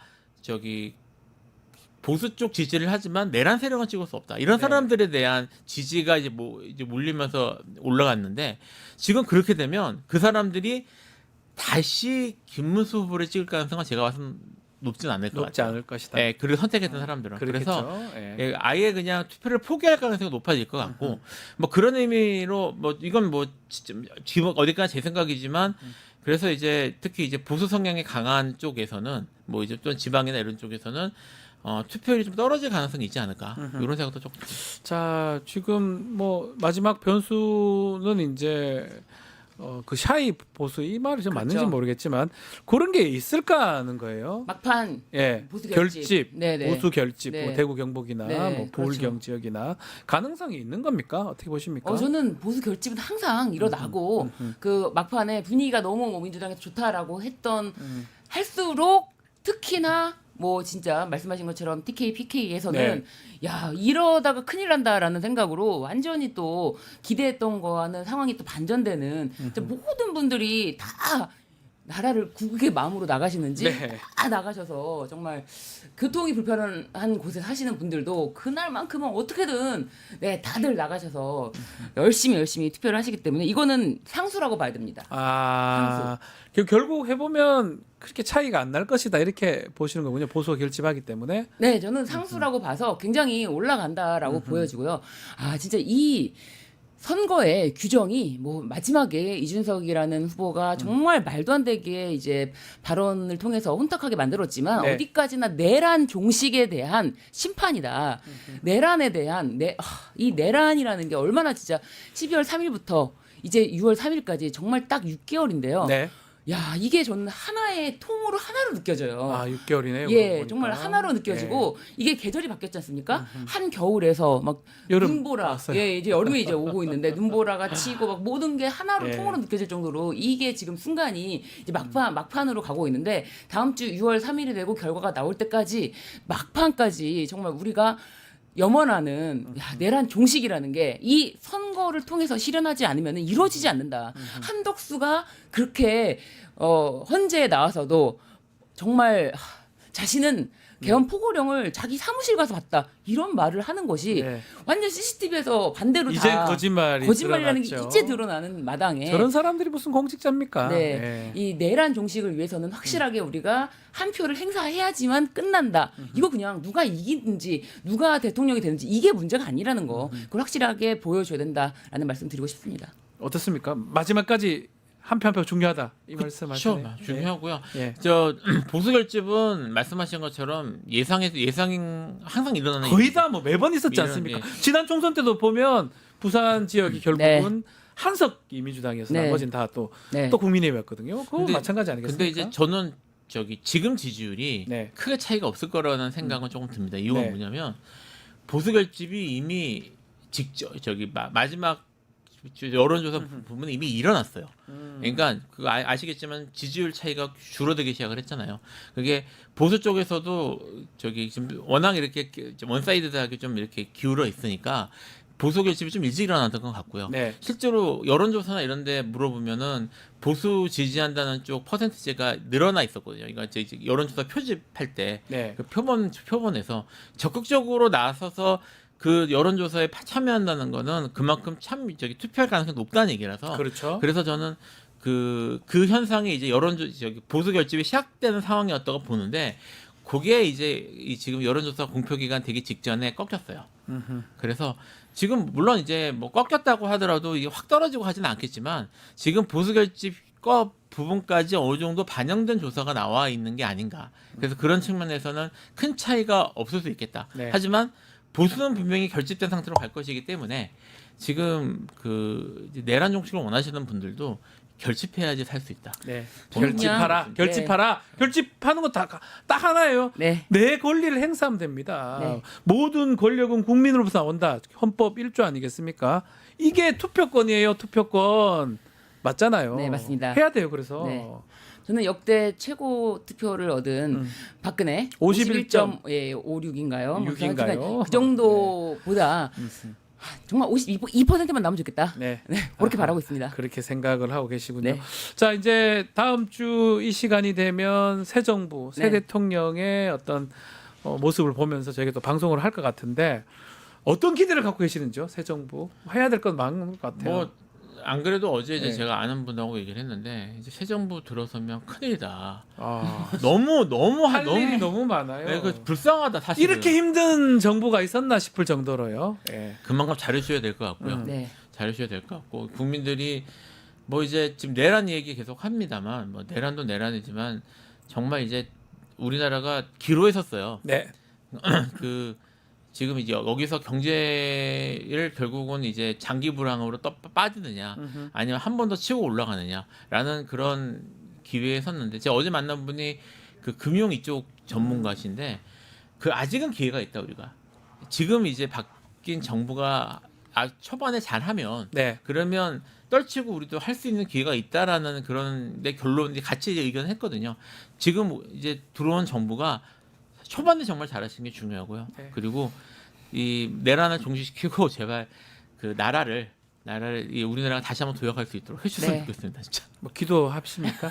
그래서 기도를 떠나서 너무 다들 그렇지만 저도 마찬가지지만 다들 너무 살기 너무 힘들어요. 간절합니다, 진짜. 아, 잠을 제가 네. 6개월 동안 거의 잠을 제대로 못 네. 자고 있는데 어떻습니까, 신 변호사님도? 네, 저는 갑자기 다음 주 오늘이라가 다음 주에 만날 때는 새 네, 저희 정부라고 뭐 하니까 이슈 삼합 요새 만납니다. 네, 그러니까 예. 갑자기 좀 벅차오르는 감정이 듭니다. 정말 그동안 네. 이 모든 참아왔던 이 모든 것들이 이제는 어떤 보면 희망을 그죠. 품을 수 있는 것인가. 지금도 이제 오늘 내일 그리고 화요일까지 해서 지금 이제 희망을 이미 심어놨고 예. 좀 물을 주고 있는 과정인데 이게 이제 싹 트는 거를 본다면 정말 무엇이든지 가능하지 않을까. 좀 더 도약하는 우리 나라를 위해서 나는 과연 무엇을 할 수 있을까? 네. 나는 어떤 것으로 이제 봉사를 할 수 있을까? 이런 생각을 좀 하고 이슈 있습니다. 삼합 열심히 아우 해주십시오. 그럼요. 뿐만 아니라 두 분은, 여러 네. 가지로 두루두루 네. 다양한 활동을 좀 생각하고 있습니다. 알겠습니다. 자, 오늘 이슈 삼합 요 얘기까지 하고 마무리를 하겠습니다. 김필성, 신유진 변호사와 함께했습니다. 감사합니다. 감사합니다. 구독자 이벤트 짧게 소개해드리겠습니다. 뉴스토마토에서 6.3 대통령 선거 개표 공개방송 실시합니다. 6월 3일 오후 6시죠. 뉴스토마토와 역사적 순간 함께하실 분들 많은 시청 부탁드리겠습니다. 150분입니다. 자, 이어서 뉴스인사 프라임 진행이 됩니다. 오늘은 민심을 알아보는 쇼미더 민심 시간입니다. 조금만 기다리십시오.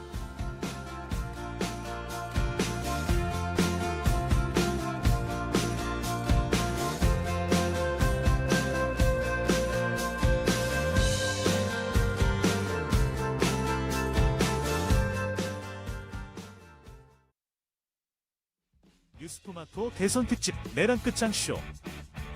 뉴스토마토에서 6.3 대통령 선거의 개표 공개 방송에 구독자 여러분을 초대합니다.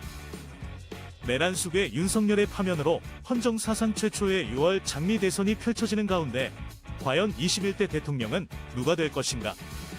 역사적인 순간에 뉴스토마토의 알찬 뉴스 콘텐츠와 풍성한 즐길거리를 모두 모아 준비했습니다. 6월 3일 오후 6시 이 토마토 빌딩 지하 1층 토마토홀에서 펼쳐지는 역사적인 순간. 뉴스토마토 대선 특집 내란 끝장쇼. 여러분의 많은 관심과 참여 바랍니다.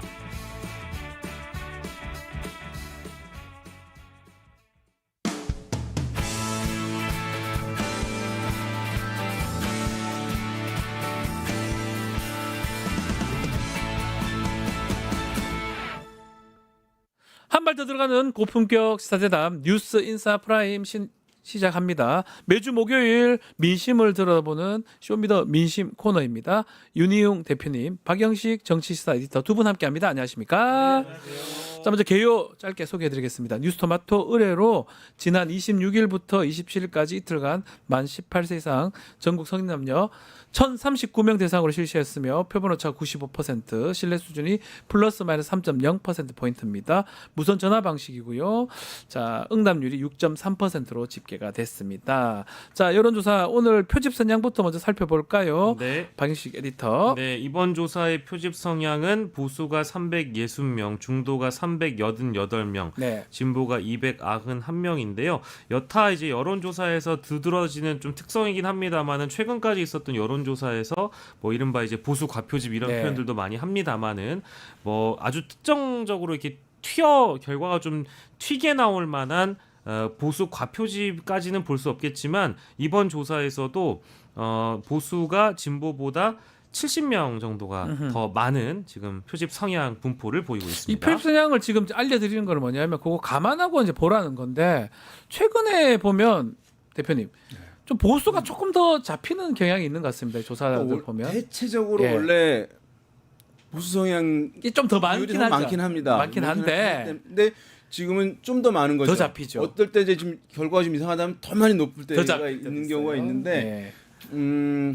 뭐 그럼에도 불구하고 이제 보면 어쨌든 이제 뭐 여론이 전반적으로 보여주는 측면들은 큰 차이는 큰 차이는 없고. 예, ARS 방식뿐만 아니라 그것은 전화 면접 방식에서도 나타나는 것인데 네. 어떻게 보면은 이제 여러 가지 의미로 해석할 수가 있어요. 실제로 조사가 잘못된 것 아니냐. 왜 사람이 똑같아야지. 근데 똑같지 않거든요. 똑같을 수 없지 뭐. 그다음에 나는 보수야 진보라고 얘기하는 것이 어떤 사람은 진보 성향층에는 우리가 합리적 가정으로 진보인데 중도라고 한 사람이 좀 더 많을 수도 있어요. 네, 그러니까요. 보수인데 보수라고 한 사람들, 더 뚜렷한 사람들이 더 비율은 많을 수도 있고, 그러니까요. 그러니까 그런 면에서 봤을 때 이것이 뭐 어디가 많다고 해서 틀린 조사다 이렇게 보실 필요는 전혀 없겠습니다. 네.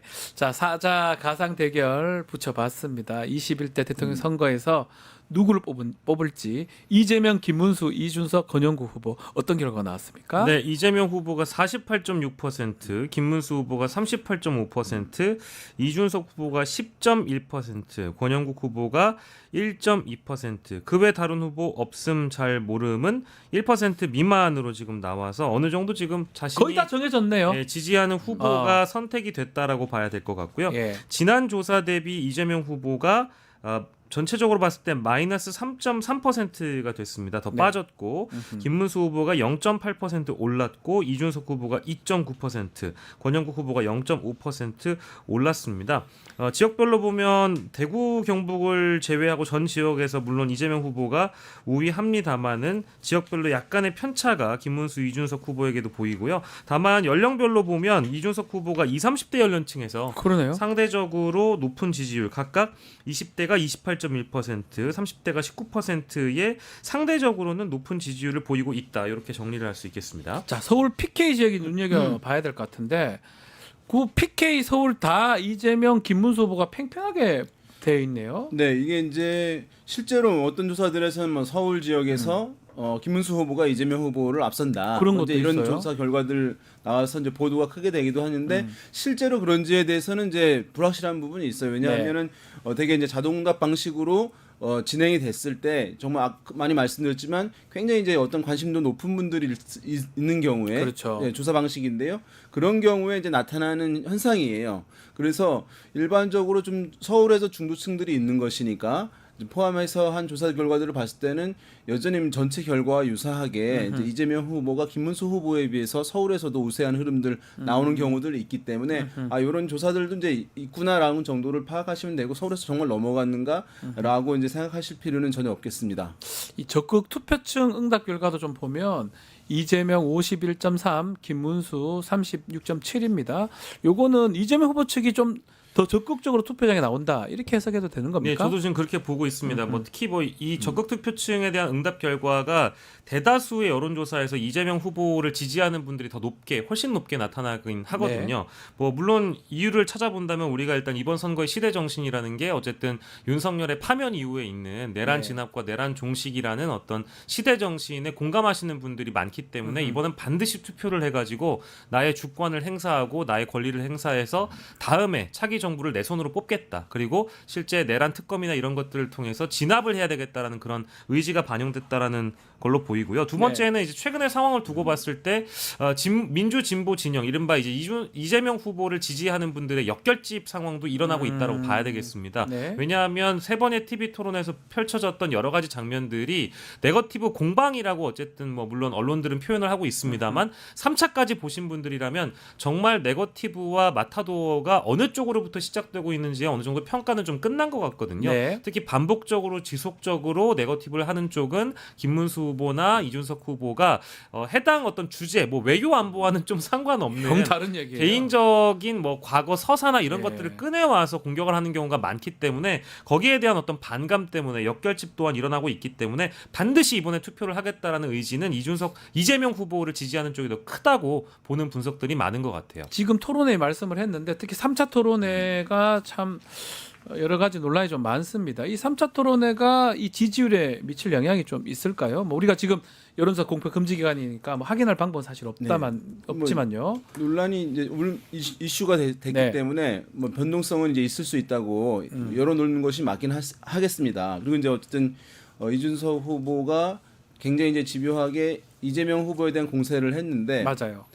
사실은 이제 이게 전략이 있는 거예요. 뭐냐면 1위 후보는 이재명 후보는 원래 처음부터 전략이 있었을 텐데 지난 2차 토론에 그 전략을 수행하지 못한 거예요. 네. 뭐냐면 이준석 후보가 굉장히 도발적인 질문들 많이 할 텐데 거기에 휩쓸리면 안 된다. 네. 라고 하는 게 있었을 텐데 2차 토론에서는 대응을 사실은 많이 한 거예요. 그러니까 3차 토론에서는 절대 하지 않는 전략을 아마 세웠을 것 같아요. 아마도. 그래서 네. 그걸 충실하게 이행했는데 그러다 보니까 이준석 후보 입장에서는 이제 이 맞대응이 들어와야 사실은 이제 풀어가는 것인데 안 먹히니까 이제 가지고 있던 카드들 중에서 할까 말까 아마 좀 수위 때문에 고민했을 텐데 그게 나와버린 것 같아요. 결국 해버렸어요. 예, 해버림으로써 이제 얻는 것보다 잃은 게 큰 이제 소탐대실한 것을 가져온 것인데 영향을 이제 줄 수는 있는 상황인데 그러면 네. 그렇지만 이제 지금 보면 아까 그래프에서 보셨듯이 변동이 있으려면 부동층 비율이 일정 수준 있어야 돼요. 근데 아까 이제 이것이 부동층 비율이 적은 조사 거의 방식임에도 없어요. 불구하고 네. 지금 2%도 안 되는 거의 거잖아요. 없어요. 지금. 전화 면접 조사 지금 오른쪽에 보시면 0.4, 0.5, 0.7. 와, 저 없다는 거잖아요, 거의. 그러니까 사람 면접원이 하는데도 막 5% 밑으로는 지금 내려오고 다 가고 정했다는 있어요. 거잖아요, 사람들이. 그렇기 때문에 부동층 비율이 없기 때문에 변동성이 줄어드는 것이고요. 줄어들고. 특히 중도층에서도 적어요. 다른 이제 조사들 중도층에서도 부동층 비율 보면 높지가 않은 흐름들이 있어서 그리고 이게 3명 또는 4명의 후보들이 지금 꽉 맞물려 있는 상태예요. 네. 그러니까 뭐 우리 예능 프로 중에 어떤 이제 전직 특수부대 군인들이 3명이서 줄을 이렇게 연결해 가지고 어떤 물 웅덩이에서 바깥에 나가서 자기 깃발을 뽑으려고 하는 게임 있잖아요. 예. 마치 그런 거 같은 거거든요. 왜냐하면 혼자서 가서 뽑을 수는 없는 거예요. 혼자 못 하니까. 누가 딸려와야지 가는 건데 네. 각 캠프들이 최선을 다하잖아요. 서로 땡기려고 하는 것들이 있는 것이기 때문에 움직인다는 게 지금의 1, 2% 움직이는 거는 한 2주 전, 1, 2주 전에 네. 4, 5% 움직이는 것보다 더 많은 에너지가 필요해요. 그러니까 사실 변동성이 굉장히 제약되고 마지막 하나는 오늘 사전 투표가 이루어지잖아요. 예. 사전 투표가 이루어지면 한 이제 30-40% 이상이 사전 투표 하잖아요.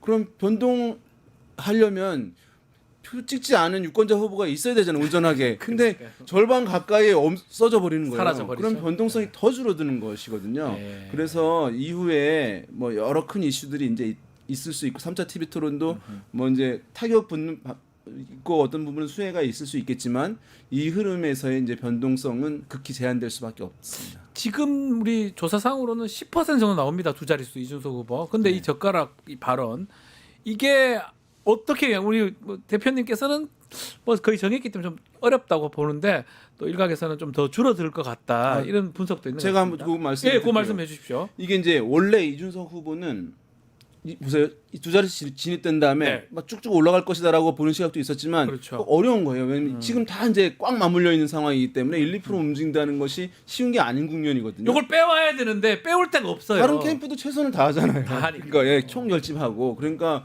혼자 올라가는 건 없는 거예요. 이제 네. 이 막판에 한 보름 정도 남겨놓은 시기에서는 거기다가 이준석 후보는 사실 원래 걱정해야 될 게 뭐냐면 아까 이제 투표 적극성 얘기했잖아요. 반드시 투표하겠다고 하는 적극 투표 의향 그 비율이 매우 중요하거든요. 네. 이것이 높으면 어떤 후보는 사전 여론조사의 지지율보다 득표율이 올라가요. 그렇죠. 맞아요. 근데 이것이 낮은 후보들은 사전 여론조사 지지율보다 득표율이 떨어져요. 이건 매우 중요한 거거든요. 왜냐하면 선거 결과라고 하는 것은 투표한 사람들을 표를 놓고 그 표를 카운팅해서 다시 비율을 정하는 거거든요. 네. 과거에 이회창 후보가 이제 어떤 큰 정당의 대표가 아니라 3정당의 후보로 한번 나온 적이 있어요. 자유선진당. 2007년 나온 적이 있어요. MB 사전 여론조사에서 한 12%뭐 13% 이 정도 나왔어요. 네. 최종 득표율 15% 넘어갔어요. 맞아요. 100% 보존했어요. 왠지 아세요? 지지층이 60, 70대 어르신들이거든요. 투표 참여해 준 거예요, 다 끝까지. 다 끝까지 나오는 그러니까 거죠. 다시 득표율로 산정해 보니까 15 넘어간 거란 말이에요. 이런 경우는 올라가는 경우 있는데 투표 의지가 약한 사람은 떨어진다고요. 그래서 우리가 보면 과거에 제3 후보들 보면 떨어진 경우들 많이 있어요. 실제로 이준석 후보 지금 후보들 지지층의 적극 투표 의향 비율을 살펴보게 되면 김문수 후보도 이제 제법 높게 올라왔고 네. 이제 이재명 후보 지지층의 적극 투표 의향 비율이 대체로 제일 높고 김문수 후보도 그에 이제 버금갈 정도로 많이 올라와 있는 상황이나 이준석 후보의 지지층은 현저히 낮아요. 왜냐하면 이준석 후보의 지지층은 우리 20, 30대 남성 중심으로 하면 젊은 층이라 하잖아요. 네. 그다음에 양당 정치 싫어하는 약간 중도적 성향이 있는 분들이에요. 네. 중도적 성향인 분들은 중도층이신 분들 좀 미안합니다만 또 다른 말로 하면 정치 관심도 떨어지는 분이거든요. 관심한 이제 분들이 많지요. 적극적으로 참여 안 하시는 분들이거든요. 예. 그러니까 이게 뭐 해봐야 차이 결과 변동이 없겠네라고 하면 안 가실 수도 있는 거기 때문에 제가 봤을 때는 이준석 후보가 두 자릿수를 유지하려고 한다 하면은 지금 지지를 올리려고 하는 캠페인보다 이 사람 투표장에 나오게 해야 되는 캠페인에 집중해야 되는 것이거든요. 네. 그래서 지금 두 자릿수가 나오고 있지만 이것이 실제 득표율에 나오기가 지금 녹록지 않은 상황이에요. 어제 또 악재까지 발생하는 상황이기 때문에 그래서 좀 두 자릿수 득표율을 보이는 게 불안한 상황이다 말씀드리겠습니다. 근데 그게 네, 이제 다시부터. 악재라고 표현을 하기에는 네. 계획적이고 의도적으로 준비된 발언을 함으로 인해서 내가 반 이재명의 선봉장이 되겠다. 그러니까 이른바 김문수 후보가 아니라 김문수 지금 토론하는 거 봐라. 후보 경쟁력 없지 않느냐. 내가 이렇게 확실하게 이재명을 때려주지 않느냐라고 얘기를 하면서 보여주면서 어쨌든 자신의 득표율을 올리려고 했던 전략으로 저는 읽었거든요. 근데 그게 패착인 것 같아요. 근데 이제 의도가 이제 있었다 하더라도 그걸 얘기해서 효과가 안 좋으면 안 좋은 것이지. 그렇죠. 예, 그러니까 지금 보면 근데 제가 봤을 때는 이준석 후보가 오래 정치를 해야 되잖아요. 그렇죠. 사실은. 네. 근데 그러면 어떤 낙인이 찍혀 있는 건 매우 제일 안 좋은 거죠. 제가 득표율이 더 올라가는 것보다 떨어지는 것보다도 그 낙인 찍히는 게 앞으로 정치인이 더 안 좋거든요. 앞으로 사회는 사실 이제 이런 이슈에 대해서 이제 인권 감수성이나 이런 부분에서 더 강화되는 시대로 갈 거 아니에요. 그렇죠. 지난번에 이제 효과를 본 것이긴 한데 그런데 젊은 정치인이 유망한 정치인이 굉장히 감각 있고 속도감 같은 제가 봤을 땐 타의 추종을 불허하거든요. 그런데 이 낙인이 이제 강하게 찍히게 되면 이후에 그냥 고정적인 수준의 이제 평가를 받게 되는 것이니까 계속 따라올 수밖에 없는 거잖아요.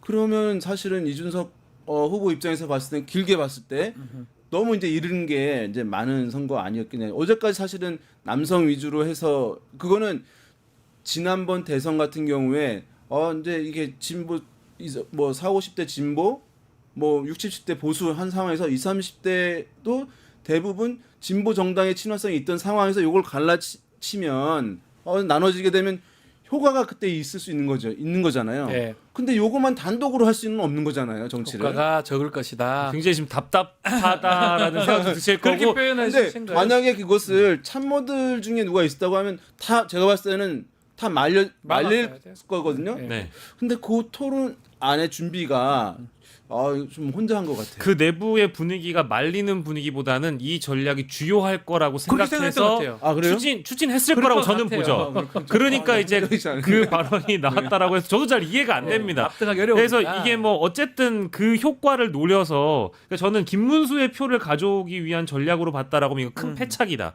가져올 수 있는 거는 굉장히 뭐 어떤 황교안이나 극단주의자들, 극우주의자적인 유권자들의 표를 갖고 올지는 몰라도 이 발언 자체가 보수의 언어는 아니거든요. 그러니까요. 이거는 보수도 아니고 뭐도 아닙니다. 이거 진영이나 이념을 떠나서 모두가 품격이 없지 비판하는 않습니까? 발언이고요. 네. 어제만 하더라도 일부 보수 커뮤니티라고 불리는 이준석의 팬덤으로 형성된 그 커뮤니티를 제외하고 모든 언론이 이준석 후보를 비판했고 오늘 조간 사설만 보더라도 보수 성향의 언론들 모두 다 이준석 후보를 때리고 있어요. 맞아요. 이 정도의 상황이라고 하면 어제 그 정도로 사과하는 건 안 됐던 겁니다. 그러니까 태도나 자세가 더 진중하게 사과를 했었어야 됐는데 지금까지 태도나 자세가 난 잘했다라는 식의 그런 태도거든요. 그래서 지금 언론들이 뭐라고 낙인 찍고 있냐면 대국민 언어 성폭행 범죄 행위라고 찍고 있어요. 근데 이 낙인이 진짜 오래 갈 거라고 심지어 이준석 후보와 굉장히 가깝게 지냈던 평론가도 이게 한 30년은 갈 거라고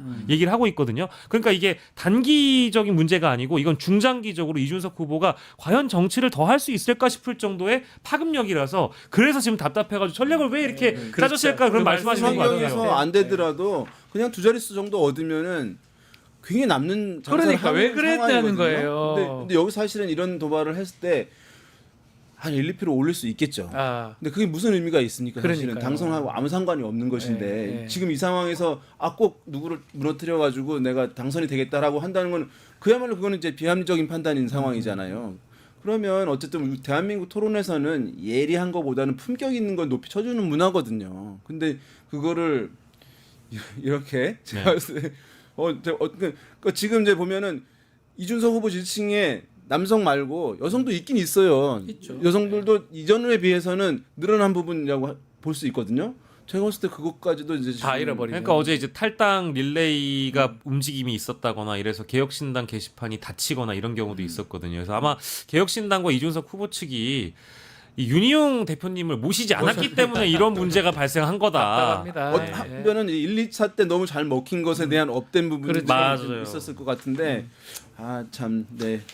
자, 다시 또 여론조사로 좀 돌아가 보면요. 양자 대결도 저희가 실시를 해봤는데 이재명 대 김문수 뭐 이제 사실 3자로 봐야 될 것 같긴 한데요. 네. 자, 어떻게 나왔습니까? 양자 대결 보면은 이재명 대 김문수가 붙었을 때는 50.8%로 나오고요. 김문수 후보가 43.1% 나옵니다. 이것도 마찬가지로 전체 아까 다자구도의 지지도에서 이재명 후보가 소폭 빠졌기 때문에 여기서도 지난 조사 대비 이재명 후보는 2.6% 하락했고요. 김문수 후보가 3.4% 상승한 것으로 보이고 이 경우에도 이제 표의 결집이 양쪽으로 이제 일어나기 때문에 지지율의 결집이 일어나기 때문에 그 외 다른 후보나 없음 잘 모름에 대해서 이따가 비교를 하겠습니다만은 항시 이준석 후보보다 이 모르겠다라는 비율, 그 외 다른 후보를 뽑는 비율이 적다라는 게 또 특징이라고 볼 수 있겠습니다. 자, 바로 그냥 이재명, 이준석 후보 두 양자 대결 결과도 좀 소개 좀 해주시죠. 이재명, 이준석으로 양자 대결을 붙여봤을 때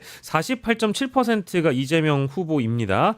물론 50.8%라고 보였던 지난 김문수 후보의 조사와 비교해봤을 때 좀 더 소폭 빠진 셈이고요.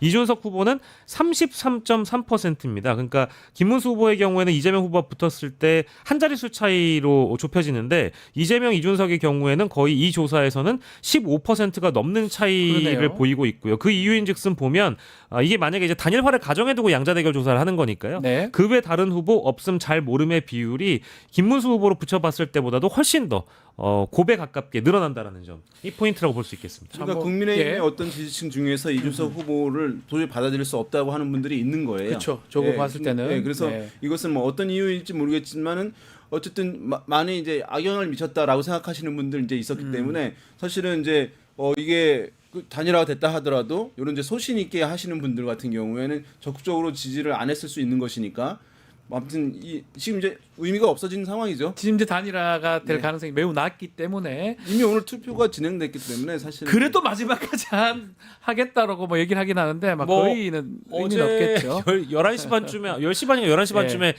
김문수 후보가 어쨌든 국회를 찾아갔고 의원회관을 찾아갔는데 못 만났다라는 거 아니겠습니까? 네. 근데 그 후속 보도를 보니까 이준석 의원이 전화를 받지 않았다라는 거예요. 근데 국민의힘 관계자의 마지막 이제 코멘트를 보니까 그래도 본투표 전까지는 단일화 노력을 하긴 하겠답니다. 근데 그게 무슨 의미가 이게 있는지 잘 모르겠어요. 초반에는 이게 말 되는데 사전 투표, 본 투표 구분한다는 게 네네. 지금은 말이 사전 투표고 본 투표지만 이미 투표가 이게 사실은 거의 동일해졌거든요. 네, 이 그렇죠. 활용도가. 그래서 맞아요. 이 사전 투표가 보조적인 게 아니고 그냥 주된 투표가 두 개가 있는 그냥 거예요. 3일 이렇게 있는 거예요. 이틀 하나 둘 네. 세 번째 3일이에요. 그래서 3일이에요. 이걸 나눠서 본 투표에 네. 뭐 한다는 것은 의미가 없겠죠. 말이 전혀 안 되는 사실 것입니다. 의미가 없겠죠. 자, 사전 투표 얘기도 좀 해보겠습니다. 오늘부터 진행을 지금 하고 있는데 사전 투표 할 것인지 말 것인지 또 대선에 투표할 것인지 말 것인지 요거 조사를 좀 했다면서요? 예, 이번 대선에서 투표할지 그 투표 여부를 물어봤습니다. 적극 투표하겠다가 높습니다. 89.3%이고요. 예. 가급적 투표하겠다가 8.9%입니다. 그러니까 이 두 비율을 합치면 대략적으로 이제 뭐 97% 정도 보인다고 약 98%에 가깝네요. 네. 98%에 가깝고요. 가급적 투표하지 않겠다가 0.8%, 전혀 투표할 생각이 없다라는 게 0.5, 잘 모르겠다가 이제 0.5인데 여기에서 보면 저는 눈에 띄는 게요. 권영국 후보를 뭐 물론 대부분 다 100%예요. 근데 권영국 후보를 선택한 응답자 중에 투표하겠다는 답변은 권영국 후보가 제일 높습니다. 100%. 무조건. 우리 무조건 투표한다. 투표한다. 왜요? 나머지 이제 보면 사실 이게 뭐 큰 의미가 없다고도 볼 수 있겠습니다만 이재명, 김문수, 이준석을 선택했던 응답자 중에 각각 이재명 후보 98.5%, 김문수 후보 98.3%, 이준석 후보 98.4%로 보여줘서 대부분 다 투표하겠다는 의사를 보인 걸로 보입니다. 이게 사실은 이제 이 자동답 방식이기 때문에 특히 이제 이렇게 그쵸. 나와요. 적극적인 분들이니까. 이분들은 원래 반드시 투표할 분들이 다 조사에 응답하는 맞아요. 방식이기 때문에 그래서 이제 사람 면접원이 하는 이제 중도층들이 제법 이제 표집되는 방식에서는 이 차이가 이제 커요. 이재명 후보, 김문수 후보는 비슷하고 네. 이준석 후보는 한 70대, 70%대 정도로 뚝 떨어지는 그렇죠. 것이 보여주는 것이거든요. 예. 그래서 거기서 실질적으로 유의미한 차이가 실제 지지율과 득표율에서 그 지지층의 투표율이 차이가 날 것으로 이제 보이고요. 그래서 아마도 후보들은 원래는 지금 보면은 이번 선거에서 투표율이 떨어질 수 있는 환경이에요. 네. 모든 조건을 갖췄어요. 떨어질 수 있는 환경을. 그렇죠. 왜냐하면 일단 사전 투표가 평일이잖아요. 그러면 휴일에 사전 투표면 투표율 더 높아지거든요. 근데 이제 그렇지 있어요. 않으니까 그 네. 부분이 하나 있겠고 또 한 가지는 투표율이 높아지려고 하면 이제 조건이 뭐냐 하면 경쟁 구도로 선거가 이루어져야 돼요. 그다음에 결과가 불확실해야 돼요. 네. 근데 경쟁 구도로 안 이어졌어요. 선거 결과가 좀 약간 알겠어요. 확실할 수 있다고 보이는 거예요. 네. 그러면 사람들이 투표 가치가 떨어지는 거거든요. 네. 투표율이 덜 나갈 수 있는 상황인데 그러면 이기는 후보는 이제 긴장이 풀어져서 따라가는 후보는 해봤자 뭐 이런 거. 아까 이준석 후보는 자체의 지지층의 그런 특성에 의해서. 네. 그래서 지금은 투표율이 높으면 어디가 유리하고 불리한 이런 얘기가 의미 없는 때예요. 이번 선거에서는. 네. 다만 각각 지지층들은 투표율을 끌어올려야 자기 득표율이 올라가는 거거든요. 그러니까 지금 아마 오늘부터는 각 후보들이 자기 지지층의 투표율을 올리는 캠페인에 대동단결해서 이제 할 가능성이 높아 보이는 그런 상황입니다. 자, 지금 네. 9시 지금 대선 사전 투표율 지금 말씀 좀 드리면 역대 최고치입니다. 3.55%고 이 속도대로라면 높네요. 오늘은 뭐 15% 평일이니까 원래 사전 투표 네. 첫날에 원래 평일이기 때문에 지금의 이제 열기를 생각하면은 제일 높은 거죠. 높은 거죠. 토요일까지 생각하면은 이제 어떻게 될지 예전엔 토요일이었으니까 예전에는 둘째 날이 네. 그 20대 대선이 이제 금토를 했더라고요. 그렇죠. 대부분 금토를 이제 하죠. 수요일이 선거일이기 때문에 대부분 5일 전이. 그 금토가 사전 투표일인데 이번에는 화요일로 잡혔잖아요, 본투표율이. 그러니까 이제 목금이 된 것이어서 네. 아마 이제 오늘은 역대 최고로 높을 것인데 내일은 이제 휴일이 아니니까 약간 좀 떨어지지 않을까라는 생각이 들긴 해요. 전망을 하는데 다만 이제 그럼에도 불구하고 투표율이 전반적으로 좀 낮을 것이다라고 하는 부분인데 많이 떨어지지 않거나 비슷할 가능성도 있다는 논리도 충분히 가능해요. 왜냐하면 아까 우리 에디트께서 잘 설명해 주셨듯이 이번 투표에 대한 본인들이 역사적 의미를 생각하시는 그 유권자들이 있을 수 있거든요. 이런 사람들은 결과 차이와 무관하게 내가 정말 이번 상황에서 역사에 참여한다는 의미로 투표하겠다고 하시는 분들이 있는 거예요. 그러면 투표율이 많이 안 떨어지는 거예요. 실제로 이제 이재명 후보 지지층을 보면은 투표 참여 의지가 떨어져야 되거든요. 네.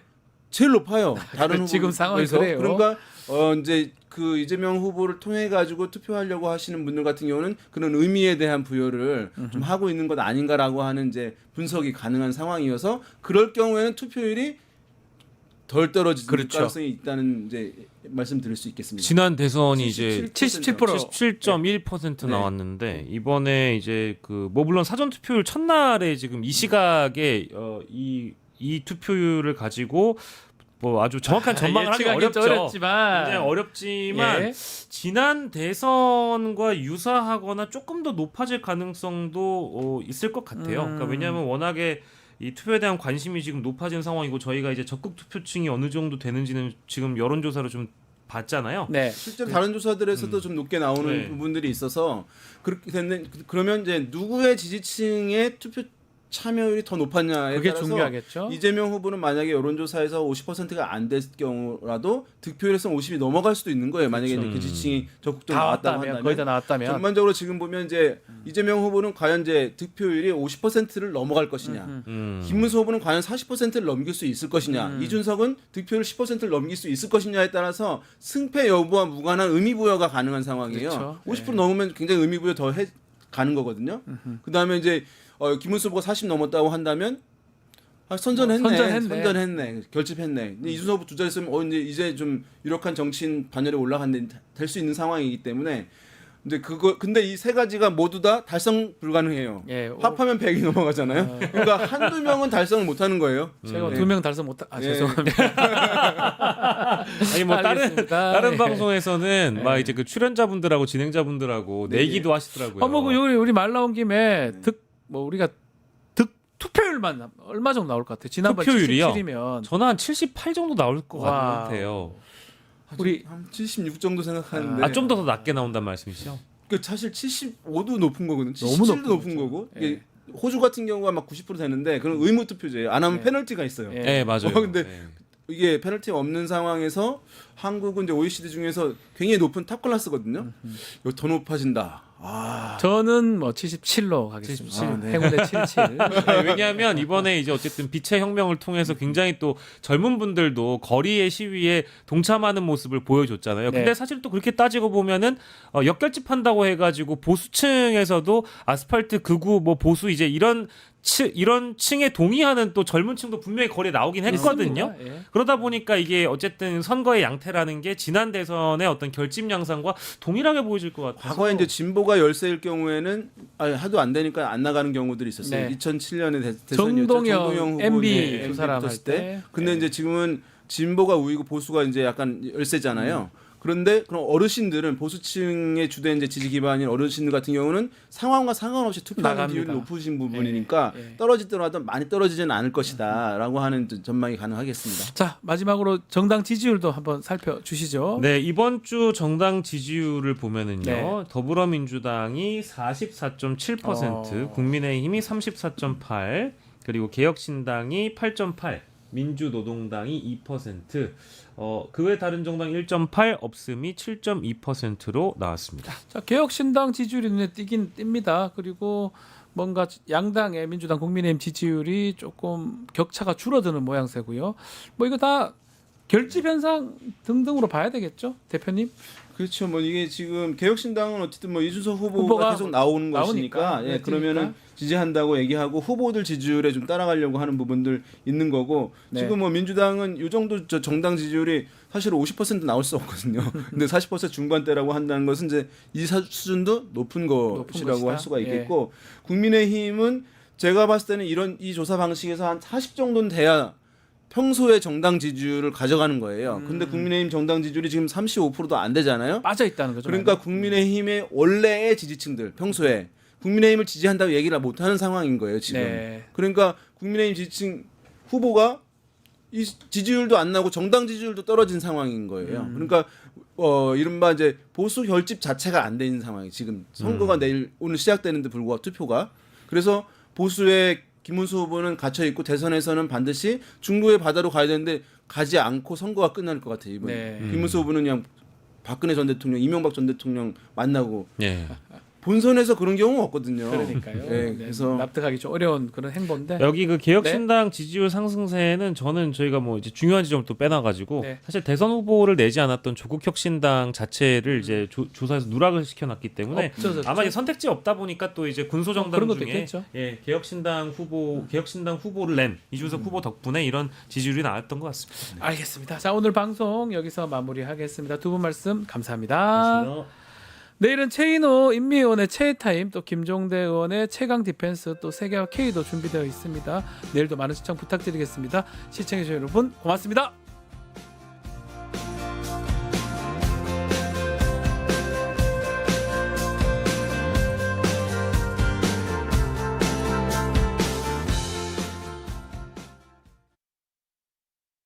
뉴스토마토 K평화연구원이 12.3 내란을 막아낸 시민영웅 1000명 찾기 프로젝트를 진행합니다. 비상계엄 선포 이후 국회, 광화문, 남태령, 한남동 공관, 헌법재판소 등지에서 내란을 막고 탄핵 소추를 이뤄낸 시민영웅 1000명을 찾아내 대한민국 민주주의의 역사로 기록하고 시상의 본보기로 삼음으로써 민주주의를 더 널리 확산하기 위한 프로젝트입니다. 이 과정에 직접 참여했거나 참여자를 추천해 주실 분들은 우측 제보하기 QR코드나 아래 메일로 추천 및 제보해 주세요. 민주시민 여러분의 많은 참여 바랍니다. 뉴스토마토 K평화연구원과 함께 해주실 분들의 추천, 제보 및 후원을 기다립니다.